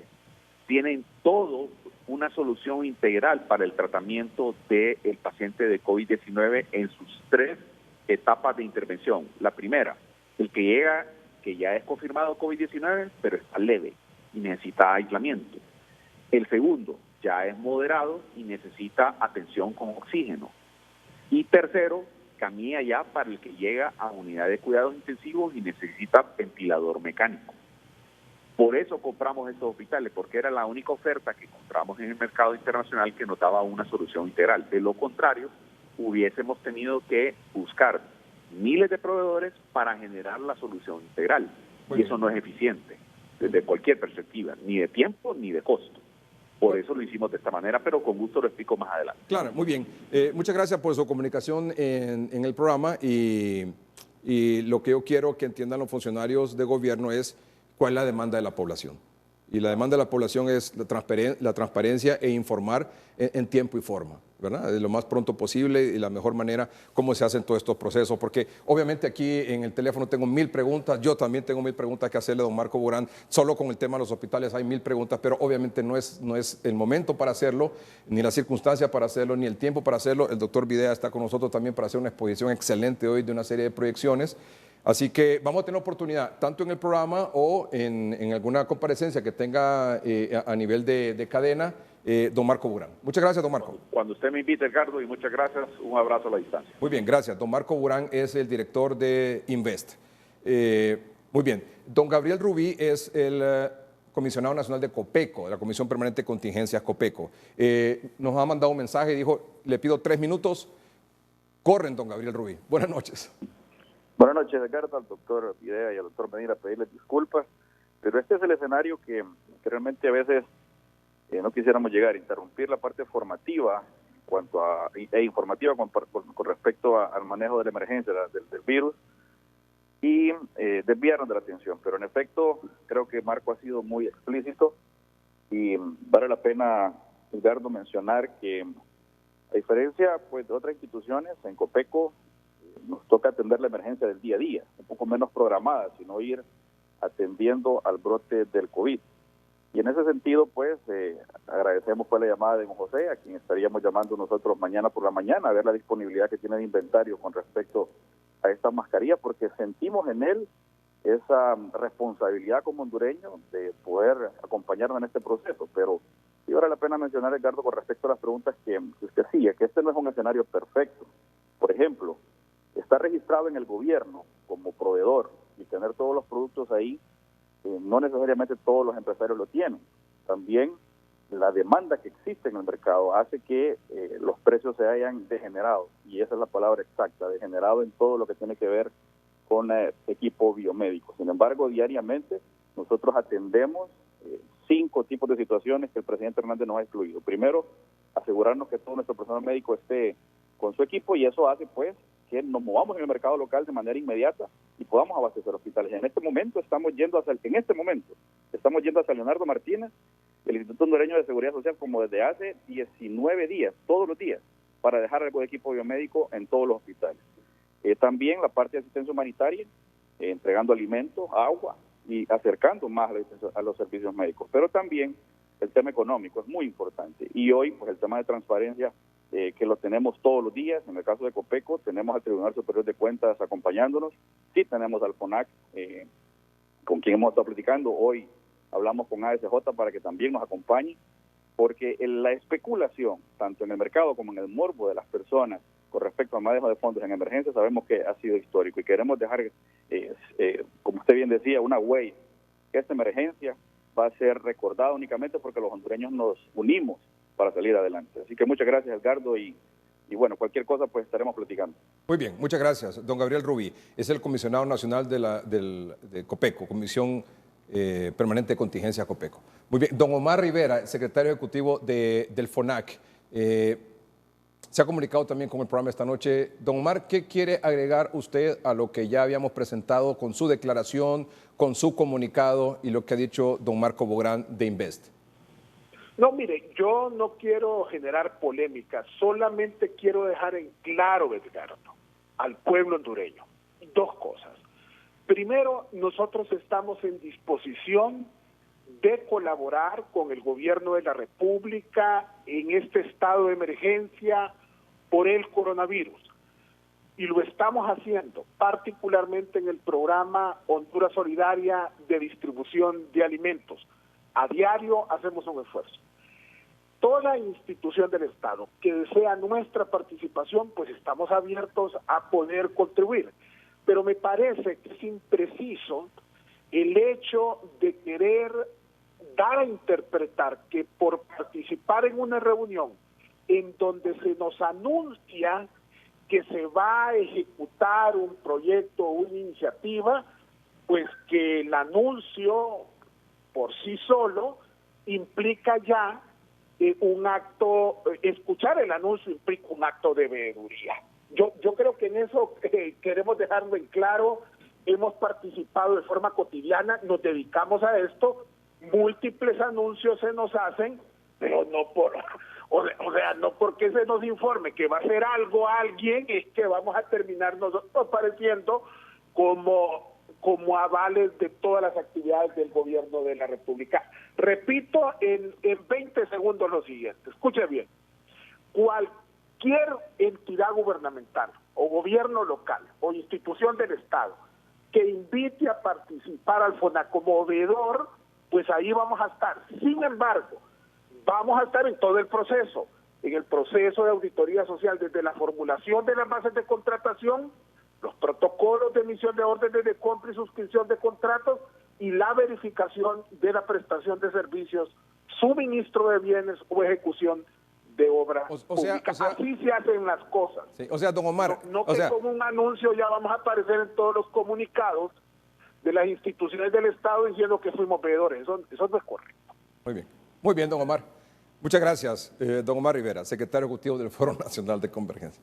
Bueno, yo creo que estas cosas no deberían de ocurrir en lo que estamos pasando. Y solo me remito de nuevo a donde comenzamos con el tema de la transparencia, al tuit de la Secretaría de Finanzas de hoy, producto de la entrevista que se le hizo ayer sábado en el noticiero Hoy Mismo a las 6 de la tarde a la secretaria de Finanzas, Rocío Tábora. Ella dijo, nosotros hacemos las transferencias, nosotros hacemos los desembolsos, no compramos, no licitamos, no hacemos cotizaciones, etcétera, etcétera. Los ejecutores de esos desembolsos tienen que rendir cuentas. ¿Podemos mostrar ese tuit, por favor, si son tan amables? La ministra de Finanzas, Rocío Isabel, explicó que las unidades ejecutoras de fondos desembolsados por el COVID-19 están obligadas a rendir cuentas al Tribunal Superior de Cuentas. Asimismo, detalló que como última instancia está el Ministerio Público, que investiga de oficio o por denuncias ciudadanas. Tenemos que ir a un corte comercial, son las 9 de la noche con 39 minutos. Doctor, un cierre de este tema. Sí, realmente vemos que requeremos comunicación. Debemos en este momento ir en una sola línea y creo que la falta de comunicación hace malas interpretaciones en algunos casos o la desorientación que existe. Creo que pese a que el distanciamiento social tiene que darse, hay momentos en los cuales hay que sentarse para unificar criterios. Vamos a un corte comercial. No se pierdan después del corte comercial la explicación, las proyecciones que tiene actualizadas con el último dato que se dio ahorita en cadena de radio y televisión de parte del gobierno de casos contagiados y ¿hubo de personas fallecidas? No, ninguna. Ninguna, ¿verdad? Bueno, ya regresamos. Perdón, hay que leer esto. Diunsa desarrolla valioso plan de apoyo a hospitales públicos ante emergencia por COVID-19. Con el compromiso de contribuir al bienestar de la familia hondureña, Diunsa desarrolla un plan de apoyo a hospitales públicos ante la emergencia por COVID-19 en el país. Este plan nace de la responsabilidad social y la solidaridad con el objetivo de mejorar las condiciones de atención para los pacientes. Diunsa ha apoyado a los hospitales Mario Catarino Rivas y Leonardo Martínez en San Pedro Sula, San Felipe, Escuela Universitario, Instituto Cardiopulmonar del Tórax y Hospital María en Tegucigalpa, Hospital Atlántida de la Ceiba y Hospital El Progreso Lloro. Diunsa ha sumado esfuerzos con sus aliados comerciales para donar equipo de refrigeración, aire acondicionado, lavandería, mobiliario y textiles, entre otros. Mario Fara, presidente ejecutivo, ha expresado: tenemos grandes retos que solamente es posible superar juntos. Renovamos nuestro compromiso con Honduras, buscando siempre ser parte de las soluciones con nuestro aporte permanente. Además, la empresa ha colaborado con equipo de refrigeración para el Laboratorio de Virología de la Secretaría de Salud en San Pedro Sula. Diunsa seguirá apoyando con nuevas iniciativas y trabajando con otras organizaciones bajo una consigna: juntos lo lograremos, Honduras jamás se rinde.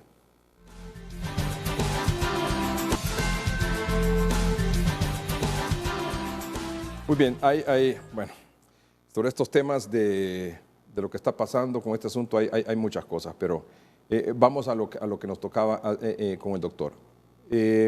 Hay unas preguntas interesantes aquí en relación a lo que usted decía. En base a lo que usted dice, doctor, ¿realmente no sabemos la tasa de letalidad en el país? Bueno, en este momento... Deme respuestas cortísimas para pasar la mayor cantidad de preguntas de nuestros televidentes. No faltaría confirmar todos los casos que están como sospechosos que pudiesen haber fallecido por COVID-19 en el país. Considerando la mínima cantidad de pruebas que se hacen diariamente, ¿es seguro que existen muchos más casos asintomáticos e incluso sintomáticos aún no detectados? Pienso que sí, y principalmente en la zona norte, en la costa norte, principalmente del departamento de Cortés. ¿Cómo se está haciendo el seguimiento de esos casos cuando están positivos? Bueno, debería de la Secretaría, el equipo de la Secretaría, estar haciendo, si no está hospitalizado ese paciente, debe estarle haciendo llamadas todos los días para ver cómo va esa evolución. ¿A cuántos de los infectados se detecta la fuente de contagio? Pues muy pocos.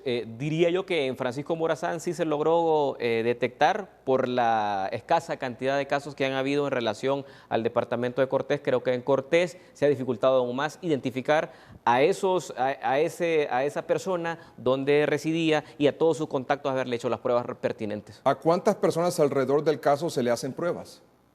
A solamente los que tienen síntomas, y eso no debería ser así, porque debería de tomársele prueba a todos, ya que sabemos que entre un 20 y un 40% en los últimos estudios, las personas pueden ser asintomáticas hasta 7 días. ¿Cuántos días de retraso en entrega de los resultados de pruebas tenemos? Creo que hay aproximadamente de 2 a 3 días, y eso dependerá mucho del sitio o del lugar donde fue tomada la prueba, mandarla a Tegucigalpa, nuevamente procesarla, y esperamos que haya una mayor agilidad en relación a este tema, porque nos dará la seguridad en relación a que si hacemos, por ejemplo, el promedio de Costa Rica, que son aproximadamente 500 pruebas, El Salvador hace 450 por día. Un momentito, ¿cuántas hace Costa Rica? 500 pruebas.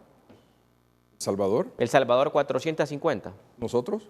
Nosotros estamos haciendo en promedio 100 pruebas. Y el hecho se lo da lo que había mencionado previo, a no contar con el dato específico, le hablaba de 2.000 pruebas porque era mi cálculo y nos reportaron hoy 1.980. Eso nos da que se hace una prueba... 1.980 en marzo. No, en todo lo que se ha hecho, en todo lo que va de la pandemia. Sí. En un mes. Sí, un poquito más. En un mes. Entre el 11, bueno, cuando se detectó y se anunció, el 11 de marzo, póngale el 10 de marzo. Estamos a 12 es un mes, hoy. 12 es un mes. Entonces, eso significa... Un momentito, y usted me dice Costa Rica y El Salvador 450 diarias. Y Panamá anda cerca de las 1.000 pruebas para llegar a detectar. Entonces, ¿qué ocurre? Cuando usted hace, por ejemplo en Costa Rica, que se hace una prueba por cada 832 personas, y en Honduras está haciendo una prueba por cada 4.600 personas, entonces lógicamente usted ve la necesidad de masificar esa cantidad de pruebas, que esperaría yo que la instalación del laboratorio de virología en San Pedro Sula, que esperamos que esté ya habilitado para esta semana, y lo que también anunció el presidente en la zona sur, creo que sería importante que se habilitasen a la mayor brevedad posible, porque eso nos permitiría pues regionalizar lo que son el efectuar las pruebas. Entonces es muy importante este punto, porque en ningún país, tengo que decirlo, se ha comportado al menos la pandemia de esta manera, donde usted vea que entre la cuarta y la quinta semana los casos están descendiendo, y eso... digo yo que la población debe estar en alerta, y en alerta de no confiarse, porque esto en todos los países, en países como centroamericanos, como Panamá y Costa Rica, la tendencia es hacia el ascenso. Y eso es bien importante que la población lo tenga en cuenta, porque se puede confiar, y se vio en un país, se ha visto reflejado, como fue Holanda, que hubo un descenso de casos aproximadamente a las 6 semanas, y luego comenzó el ascenso a la 8ª. O sea, no se pueden en este momento confiarse. Fíjese, hemos preguntado esto de ¿para cuándo se espera el pico aquí en Honduras de mayor cantidad de casos? Y en realidad es difícil decir eso. Sí, es difícil. Yo pienso que puede ser a mediados de abril, ya estamos a mediados de abril, puede ser a finales de abril, puede ser a principios de mayo, puede ser a mediados de mayo, a final de mayo, en junio. Los países que se han visto más afectados en el mundo, los picos los han tenido aproximadamente a los 2 meses, a las 8 semanas. Y eso significa el 6 de mayo en adelante. Pero nosotros hemos hecho medidas de contención de manera temprana, que esperaríamos que eso no surja en nosotros, que tengamos un pico tan alto. Y fíjese que lo importante en este... O sea, que llegue ese pico en esa fecha, pero que no sea tan alto. Sí, tan alto, es bajarle a la curva. Entonces, acá al final no es cuándo vamos a llegar, sino que cómo vamos a llegar. Exacto. Con cuánto es la cantidad, porque aquí el tema en nuestro país y en la mayoría de los países de Latinoamérica es la logística, en la atención, que ese porcentaje no sea tan elevado cuando vivamos ese pico máximo. Y es por eso que la población no debe de confiarse. Y solo le voy a tomar un minuto antes que miremos la tabla, porque yo quiero hoy, en este momento, cuando hemos hablado de las últimas 24 horas, usted no se debe de confiar en relación a los síntomas. La fiebre persistentemente alta es la que lleva a un estado inflamatorio agudo. El estado inflamatorio agudo lo va a llevar a usted a una coagulación intravascular diseminada, a esa complicación por el cual el 70% de las personas en los estudios más grandes han fallecido. O sea, que usted tiene que quitarle la fiebre, y ese es un mensaje nuevo que hoy he aprendido. con la revisión bibliográfica de todos estos científicos en el mundo. No se debe de permitir que la persona persista con fiebre. Cuando la persona sigue con fiebre, el sistema inflamatorio está elevándose más. Pero está hablando de la fiebre, pero ya en el hospital, no en casa. No, en la casa. Eso es delicado esto. Y es de mucho cuidado. Una persona presenta cuadro de fiebre. ¿Qué se hace? Bueno, hay que nos han dicho que no hay que automedicarnos. Tiene que acudir a un centro asistencial y es probablemente que si no tienen la posibilidad, yo tengo que decirlo en este momento porque esto es para salvar vidas, los medicamentos autorizados es el acetaminofén o el paracetamol, es lo único autorizado, pero esa costumbre que hemos tenido como recomendación, si tiene fiebre, entonces tome el medicamento. Usted no debe de esperar que la fiebre le suba tanto. Las personas en estos estudios llegaron con temperaturas mayores de 38 grados por más de 12 días y fueron los que se complicaron. O sea que usted 12 días con 12 temperatura alta. 12 días, ese es el promedio. Entonces, el estado inflamatorio usted lo tiene. Pero ¿será que tomaron medicamento y no bajó la temperatura? No, lo que pasa es que generalmente usted toma medicamento cuando ya la fiebre está bien alta. Entonces, está recibiendo esa agresión, usted se la baja por un momento, nuevamente le vuelve a dar la fiebre. El principal condicionante es la fiebre alta para que usted llegue a esta condición. Esta condición es muy delicada. Entonces, evite estar inflamado. La inflamación se lo da la fiebre y los estados de enfermedad.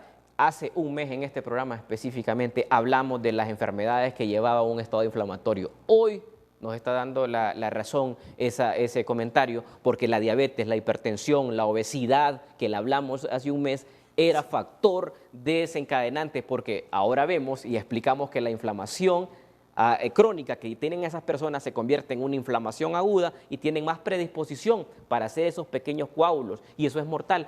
Por eso es que vea usted que ahora sí ya nos explicamos por qué personas jóvenes mueren. Sí. Porque si estas personas se quedan en casa... El que nos reportaron ahí era de 36. Hay alguien también de 23 años. Es de 23 años. Sí. La última es de 23 años. Entonces, si ha persistido con fiebre alta y esos síntomas han durado muchos días, esa persona anda con una inflamación aguda severa y entonces la probabilidad que tenga de desarrollar esta alteración de coagulación es grave. Mire usted en los puntos que han aportado en relación a los síntomas de las personas. Sabe que en Honduras el tercer síntoma es la dificultad respiratoria y la dificultad respiratoria, no me dejarán mentir los expertos acá en el país, es un signo de complicación. Y aquí en Honduras es el tercer, ocupa el 47% de las personas manifestaron en Honduras cuando se presentaron a una emergencia que lo que tenían era dificultad respiratoria. O sea, ya entraron en una fase de complicación y es por eso también lo de la letalidad en el país, 6.36. Somos el país número 1 en Centroamérica en la tasa de letalidad fuera de Belice y Nicaragua con esos subregistros que presentan. Entonces, ¿por qué está llegando estas personas? Porque se están quedando en casa, parte. En este momento sí hay posibilidades de darle la atención. Entonces, cuando saturemos en este el servicio, momento sí hay posibilidad de darle la atención al paciente. Pero después ya no va a ser posible. Sí. Ese paciente, entonces, va a ocurrir escenarios que Dios no lo quiera, como lo que ocurrió o está ocurriendo en Guayaquil. Sí. Porque no hay capacidad. Entonces, ya está explicado que si usted tiene fiebre, tiene que tratarse. Y, importantísimo para los médicos en este momento, tienen que hacerle, es obligatorio que le hagan un hemograma al paciente, porque ¿saben cuál es el primer signo? El 83% de las personas que se complicaron tenían los glóbulos blancos bajos, una serie que se llama linfocitos. Menos de 1.500 de linfocitos es un criterio de gravedad. Así es que, atención, un hemograma, las plaquetas comienzan a bajar. Cuando eso comienza a ocurrir, ya le comienza a advertir, la persona llega con malestar, pero ese hemograma tan sencillo le puede dar un pronóstico al paciente. ¿Y cómo se detecta esa alteración de la coagulación? Hay un examen que se llama dímero D y que en todos los centros asistenciales se pueden hacer. O sea, sí usted puede visualizar que ese paciente es un potencial paciente para llegar a gravedad. Cuando pone un pie en un centro asistencial, no se debe de ir sin el examen mínimo. Si usted no tiene la prueba de COVID-19, bueno, al menos hágale un hemograma y le dirá, le voy a revisar glóbulos blancos si los tiene bajos, si tiene los linfocitos bajos, entonces, si tiene las plaquetas bajas, créanme que ese ya es un signo. No piensen solamente en el dengue, que también coexiste en el país, sino que también oriente que si hay fiebre alta y tos seca y le hace un hemograma, que no va a perder más de 15 minutos, eso le puede salvar la vida al paciente. Muy bien, vamos con las proyecciones y la información. La edad promedio de los casos en Honduras es 41.7 años, 41. De 41 años de edad. En Costa Rica es 38.5. Esa es la relación en Centroamérica. Y vemos que el 60% está comprendido entre las edades entre 20 y 50 años. La misma tendencia, es la misma tendencia del principio. Tendencia ¿Sí? de la que hablamos el 2. Hace 10 días que hicimos este análisis. Precisamente. La no tendencia era del 21 años, donde está el 19%. Sí. 19%, el de 31, 19%, 41, el 21%. Eso le da un total del 60.03%. 6 de 10 personas en Honduras que se han infectado por COVID-19 están comprendidas entre las edades de 20 a 50 años. La edad promedio, entonces, de 41 años de edad. 41 años de edad. Muy bien. Cuando vemos ahí en la relación por género, fíjese que las distancias se están acortando. Distribución de casos de COVID-19 Honduras por género. Por género.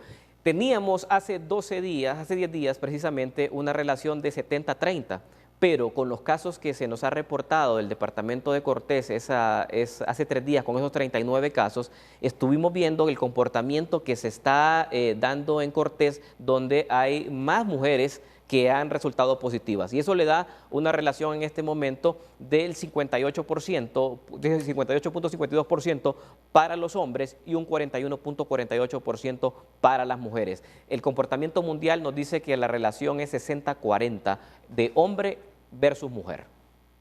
Si vemos la siguiente imagen, donde nos habla de la región, y eso es bien importante, lo hemos estado repitiendo durante todo el mes. Gracias a Dios, y digo así, que todavía el área rural, que representa el 54% de la población, no hemos llegado con casos de COVID-19 de manera masiva, sino que en el área urbana, que es Francisco Morazán y lo que es Cortés, se concentra el gran porcentaje de casos. Sí. 324 casos y versus 69 del área rural, el 17%. Antes de la siguiente gráfica, 2 preguntas. Usted dijo que para una medicación en casa, sí, solo acetaminofén. ¿El ibuprofeno? Cuidado con eso, porque los reportes de hoy siguen certificando que no solamente está contraindicado porque no se debe tomar, porque no se debe de automedicar, ayuda a la replicación del virus, eso dicen los estudios. Aspirina, ibuprofeno, naproxeno, desquetoprofeno. Si bien es cierto, es reacción inflamatoria, no son esos antiinflamatorios los que se deben de usar. Son otras familias, pero eso se lo va a indicar el médico, porque no queremos, como lo decía por la tarde en las redes sociales, no queremos que se desabastecer las farmacias con los productos antiinflamatorios que sí se pueden usar. Porcentaje de casos confirmados por COVID-19 por departamento de Honduras. Así es, ahí vemos que el 67% sigue siendo liderando Cortés, y Francisco Morazán con un 14%, con mucha atención que estamos prestando en el departamento de Colón, que ha llegado al 7%, Atlántida con el 4% de los casos. Ya tenemos en este momento ya una cantidad significativa de departamentos que se han visto ya con reporte de casos. Hemos visto cómo también favorablemente Choluteca se ha quedado con ese 1%, siendo de los primeros departamentos que comenzó la pandemia a reportar sus casos ya hace más de 2 semanas, y eso es muy importante destacar porque hay departamentos que no han seguido sumando más casos. El 81% está comprendido entre Cortés y Francisco Morazán. Distribución de casos por semana. Sí, eso era lo que le pedíamos a la población, que no se confíe. Hemos visto que de la semana 3 a la semana 4 hubo un descenso en relación al aumento que se llevaba. Pasamos de 167 casos de la semana 3 a la semana 4 con 124 casos. Eso representa el 74% de aumento de los casos. ¿Cuándo vamos a decir que la curva se está aplanando? A pesar de esos datos. Cuando el valor sea menor del 10% en comparación a la última semana. Ahí comenzamos a aplanar la curva. O sea, que hablar del 74% en este momento es estar hablando de un ascenso todavía, pese a que sentimos que hay limitaciones en relación a las pruebas. Distribución acumulada de casos de COVID-19 en Honduras. Porque ahí ve la tendencia, ahí ve semana tras semana cómo se va marcando. En este momento estaríamos nosotros ya teniendo un aumento en la última semana con 4 días de reporte de 4 casos, 397 es la actualidad. Y ahí vemos una tabla comparativa del departamento de Cortés y Francisco Morazán, y vea por qué se tuvieron que tomar esas medidas drásticas, por el aumento significativo que estábamos viendo en ambos departamentos. El departamento de Cortés tuvo un aumento de 518% de la semana 2 a la semana 3. 518%. Tenía 22 casos, pasó a 114, eso representa 518%. Luego descendió a 75.43% en la última semana ya concluida. Muy bien. Vamos ahora con letalidad de COVID-19 Honduras por género. 76% son hombres, el 24% son mujeres. Sí, la relación ahí, en relación al valga el término de palabras, en el comportamiento mundial, la mortalidad anda entre 70 a 30. Esa es la relación hombre-mujer. En Honduras estamos viendo que anda muy cerca de esos valores pronósticos. Sigue siendo el género que más expone, sí, el que más se muere. Vean, por ejemplo, el que más expone, el que más se muere. ¿Sí? Lo que hablábamos hace un momento también. No tengo comida, pero yo me expongo. La cabeza del hogar tiene que salir alguien a buscar ese alimento, y ese es el hombre, y pues nos estamos viendo involucrados en esta relación. Letalidad, y ve aquí qué interesante. 41 años es el promedio de la persona contagiada en Honduras, 41 años. Y 51 años el de mortalidad. El de 51 años de mortalidad. Pero vea usted, sume ahí, por ejemplo, 21 a 30, 4%. Sí.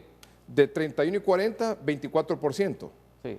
De 41 a 50, otro 24%. ¿Cuánto vemos ahí? 52. 52. Ahí estamos. O sea, el 52% de los fallecidos hasta el momento son menores de 50 años. Son menores de 50 años. Menores de 50 años. Es esa misma relación de edad. Con eso, ¿sí? Es la misma relación de casos, de contagiados, a la relación de letalidad. O sea, el que más expone, no importa la edad, ese es el mensaje, el que más expone, no importa la edad, tiene mayor probabilidad de fallecer. Y se lo está dando la explicación de lo último descubrimiento, que ya no cuenta tanto la edad que usted tenga. Claro que es un factor, se muere más la persona, la letalidad es mayor. Por ejemplo, tenemos una letalidad arriba del 12% de las personas mayores de 60 años. Esa es la letalidad. ¿Cuál es la letalidad? Aquí la letalidad de las personas arriba de... Arriba de 60 años, ¿sí? La letalidad es del 12%. Sí. Si comparamos el número de casos de personas mayores de 60 años que tienen o desarrollaron o se diagnosticaron COVID-19, el 12% es la tasa de letalidad para esa edad. Bueno, para la edad. Para la edad. Pero sí ve usted que los que más fallecen son personas de 21 a 50 años. Correcto. La misma relación. 52%. O sea, cuanto más me expongo, cuanto más es la posibilidad o medidas de las autoridades gubernamentales. Sí, he visto que ponen una cosa, luego que ponen otra. Las medidas de Panamá, en resumen, es en la mañana salen los hombres, en la tarde salen las mujeres, por número de la placa. Entonces, y mucho comercio está abierto, mucho negocio también. Es decir, entonces, eso está llevando a que Panamá hoy, hace específicamente 20 minutos, ha reportado 166 casos nuevos. En este momento, Panamá está llegando a 3.400 casos. Es lo que ha reportado recientemente 87 muertos en Panamá, ¿me estás diciendo? Sí, correcto. 87, pero... No, 79, vamos con la siguiente gráfica, porque ya está hablando las defunciones. Por ejemplo, en Panamá se acaba de actualizar hace unos minutos y Panamá ya tiene 87, doctor. Correcto. Panamá ha llevado a la mortalidad, pero pese a ese valor que usted está dando en este momento, que son 87 fallecidos con 3.400, eso nos da una mortalidad del 2.55%. Vamos a ver, Costa Rica, total de casos 577. Y 3 defunciones, 0.53. Junto a Alemania, los 2 países en el mundo con la menor tasa de letalidad. Solo 3 fallecidos. Eso vuelvo a explicar la misma condición, el masificar pruebas. O sea, el país que lo está haciendo en Centroamérica es Costa Rica y estos son los resultados.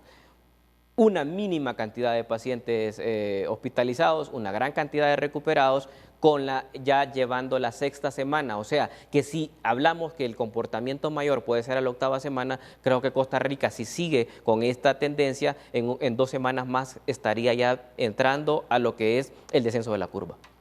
Panamá, 3.234 casos y nos actualizaron ahora con 87. Sí, eso le da una tasa de defunciones. mortalidad actualizada del 2.55. O sea, a pesar de que tienen una cantidad de casos significativas y muy superior a lo que tenemos en el resto de países centroamericanos, mire esa tasa de mortalidad.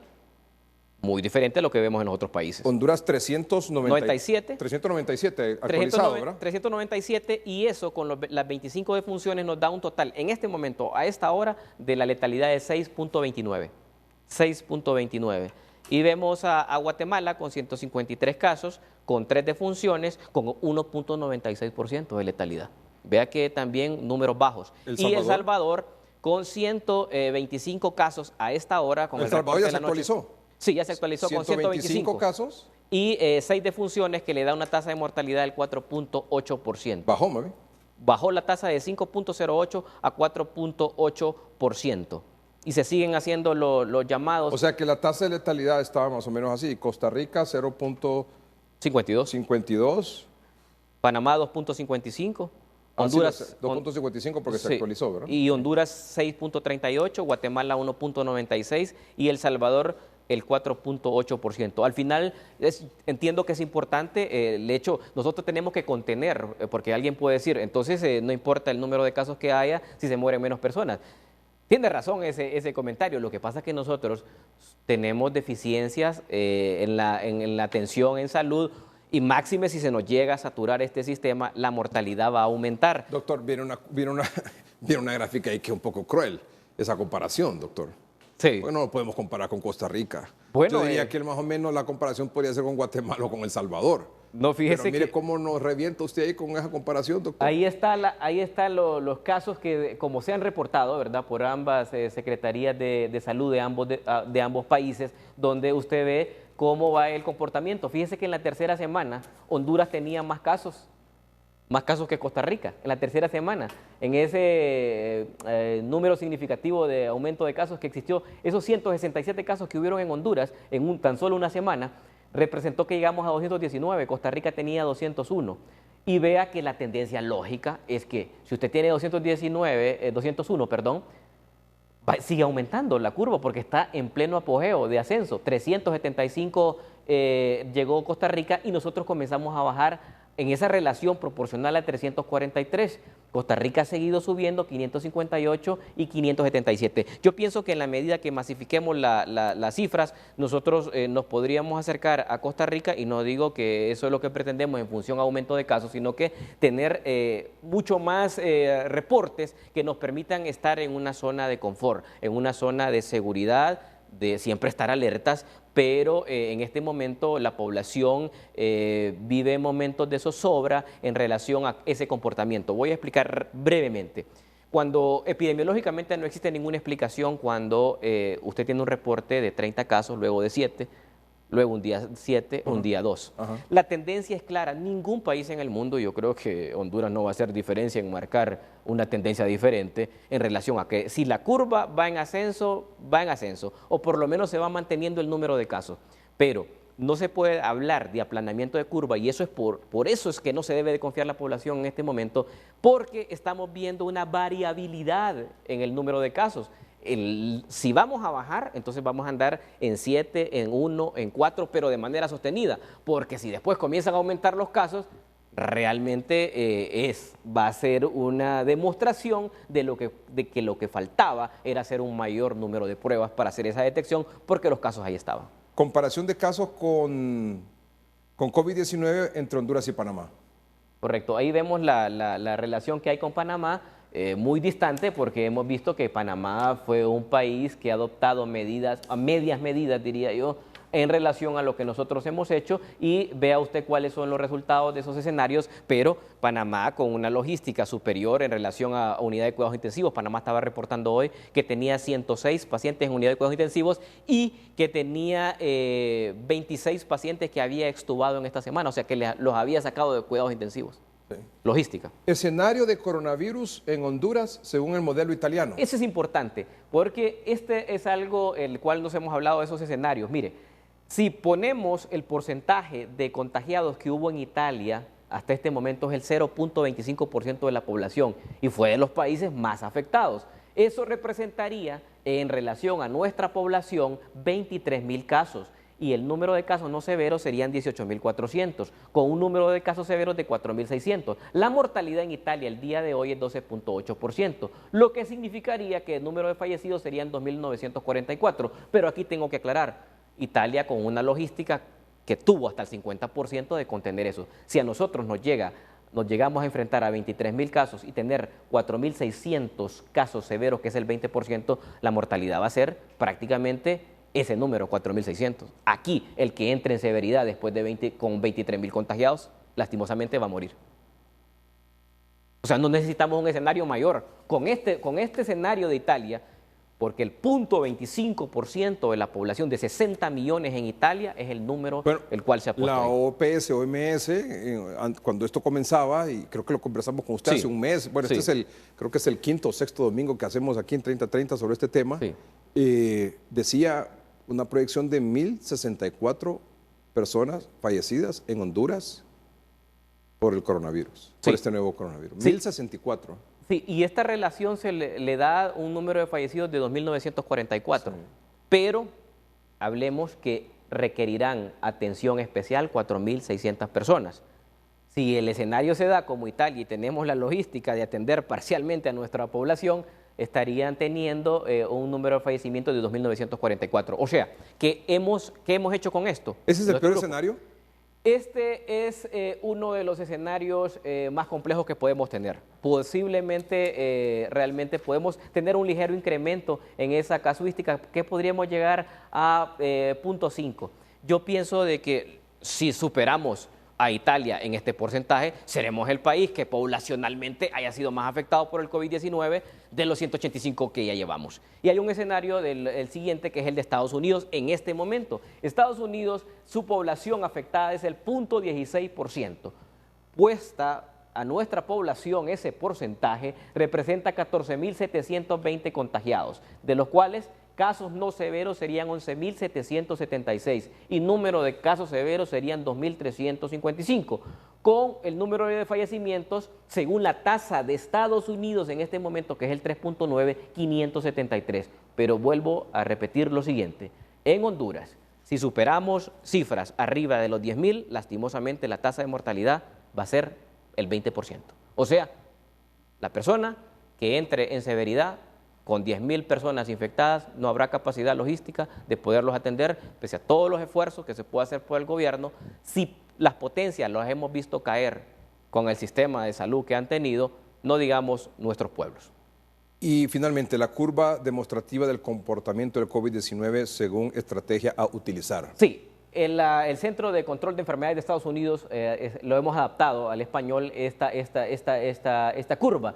Ahí estamos nosotros, en la cuarta semana, iniciando la quinta en este momento. Nos encontramos ahí donde está la flecha roja, y lo que queremos y lo que podemos ver, visualizar, es ese brote sin intervención, donde usted ve cómo la curva asciende. Pues ese punto donde usted puede verlo ahí, son aproximadamente 20.000 personas que pueden ser infectadas.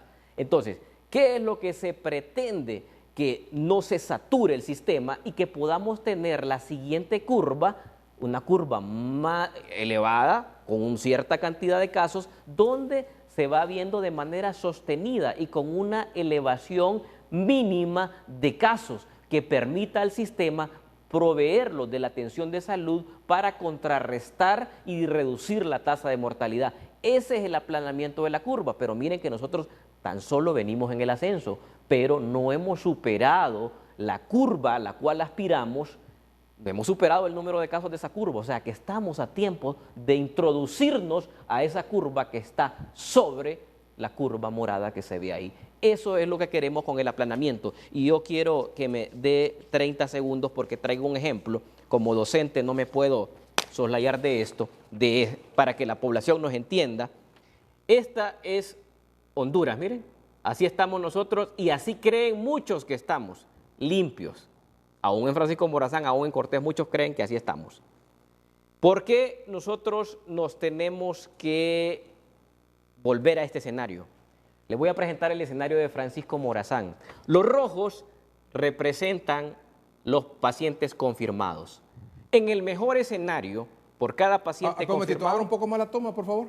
En el mejor... Permítame, doctor, para que se muestre mejor. Abra más la toma, abra más la toma, abra más la toma. Ahí, gracias. Correcto. En el mejor escenario, cada persona infectada contagia 4. En el mejor escenario. En Honduras estamos viendo que hay una relación de sospechosos que bien lo han planteado otros investigadores, que es relación 1 por cada 10. Pero vamos a tomar el ejemplo mínimo, que son 1 infectado, 4 sospechosos.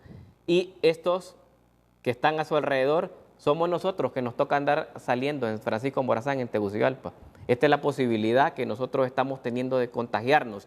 Para que usted logre bajar la curva que vio, hay 2 factores. Reducir el número o el porcentaje de exposición. ¿Cómo reduce usted el número de exposición? Evitando estar cerca de estos que están en rojo y de estos amarillos, que por logística no se le han realizado las pruebas, pero pueden estar positivos y seguir sumando esa línea de contagio. Y como no se sabe quiénes son los que están con el virus o no, entonces por eso no salir. ¿Cuál es por eso la distancia. Correcto. Entonces, disminuir por eso el uso de la mascarilla. El porcentaje de exposición es evitar estos contactos. Y el otro factor exponencial es disminuir el porcentaje de contagio. ¿Cómo hay que hacerlo? Como usted ya bien lo mencionaba. El uso de mascarilla, el uso de gel, el lavado de manos, la distancia, el distanciamiento social, eso.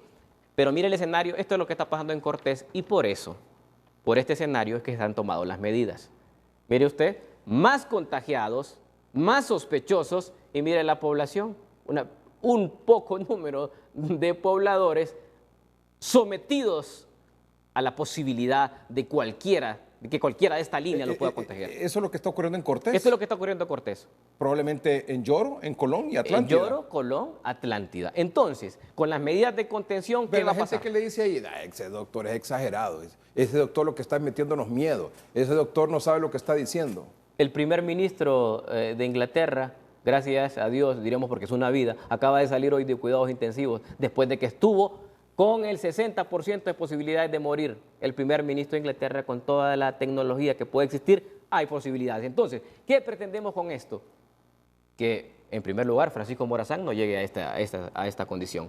Peligro, porque hemos estado 2 semanas exponiéndonos masivamente. Este es el escenario que puede ocurrir en Francisco Morazán.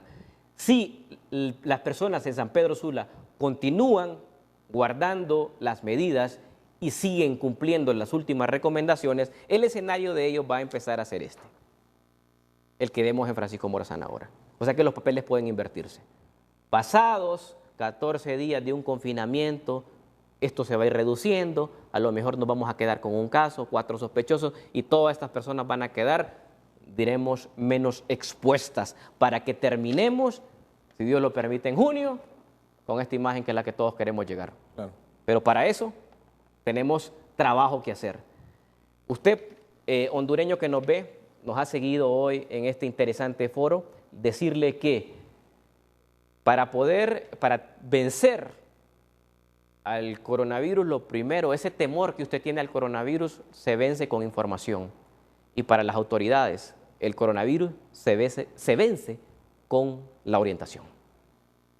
Y finalmente quiero compartir con usted y nuestros amables televidentes también, por supuesto, un grupo de médicos, especialistas, científicos también, que están estudiando y están muy de cerca con el gobierno o asesorando al gobierno en lo que debe o no hacer en función de esto, no en la compra ni nada de eso, sino que desde el punto de vista estrictamente médico, dieron estas conclusiones de cómo está la situación actualmente y las compartimos ahora con ustedes. Las conclusiones que ellos tienen es que la falta de acceso a pruebas es una limitante para tener un diagnóstico y manejo temprano y para disponer de datos que guíen la toma de decisiones. ¿De acuerdo, doctor? Correcto, totalmente. Adicionalmente, por la concentración de pruebas en un solo lugar, hasta el 4 de abril hay un retraso de unos 10 días más o menos entre el inicio de los síntomas y el reporte de resultados. Así es. El virus ha penetrado a la población por diferentes lugares. Ya hay transmisión comunitaria, es decir, la fase 4, en los departamentos de Francisco Morazán, Cortés y Colón y posiblemente Lloro, donde se identifican importantes centros poblacionales del país, Tegucigalpa, San Pedro Sula, municipios del Valle de Sula, La Ceiba, Tela, Lloro y Trujillo. O sea, le están hablando ahí de Francisco Morazán, le están hablando de Cortés, de Colón y posiblemente Yoroy. Y le agrego Atlántida. Correcto. 5 departamentos, sí, con situación ya complicada. Complicado. ¿Cuáles son las recomendaciones? Intensificar toque de queda y cuarentena en los departamentos y cuidados y ciudades donde ya hay transmisión comunitaria.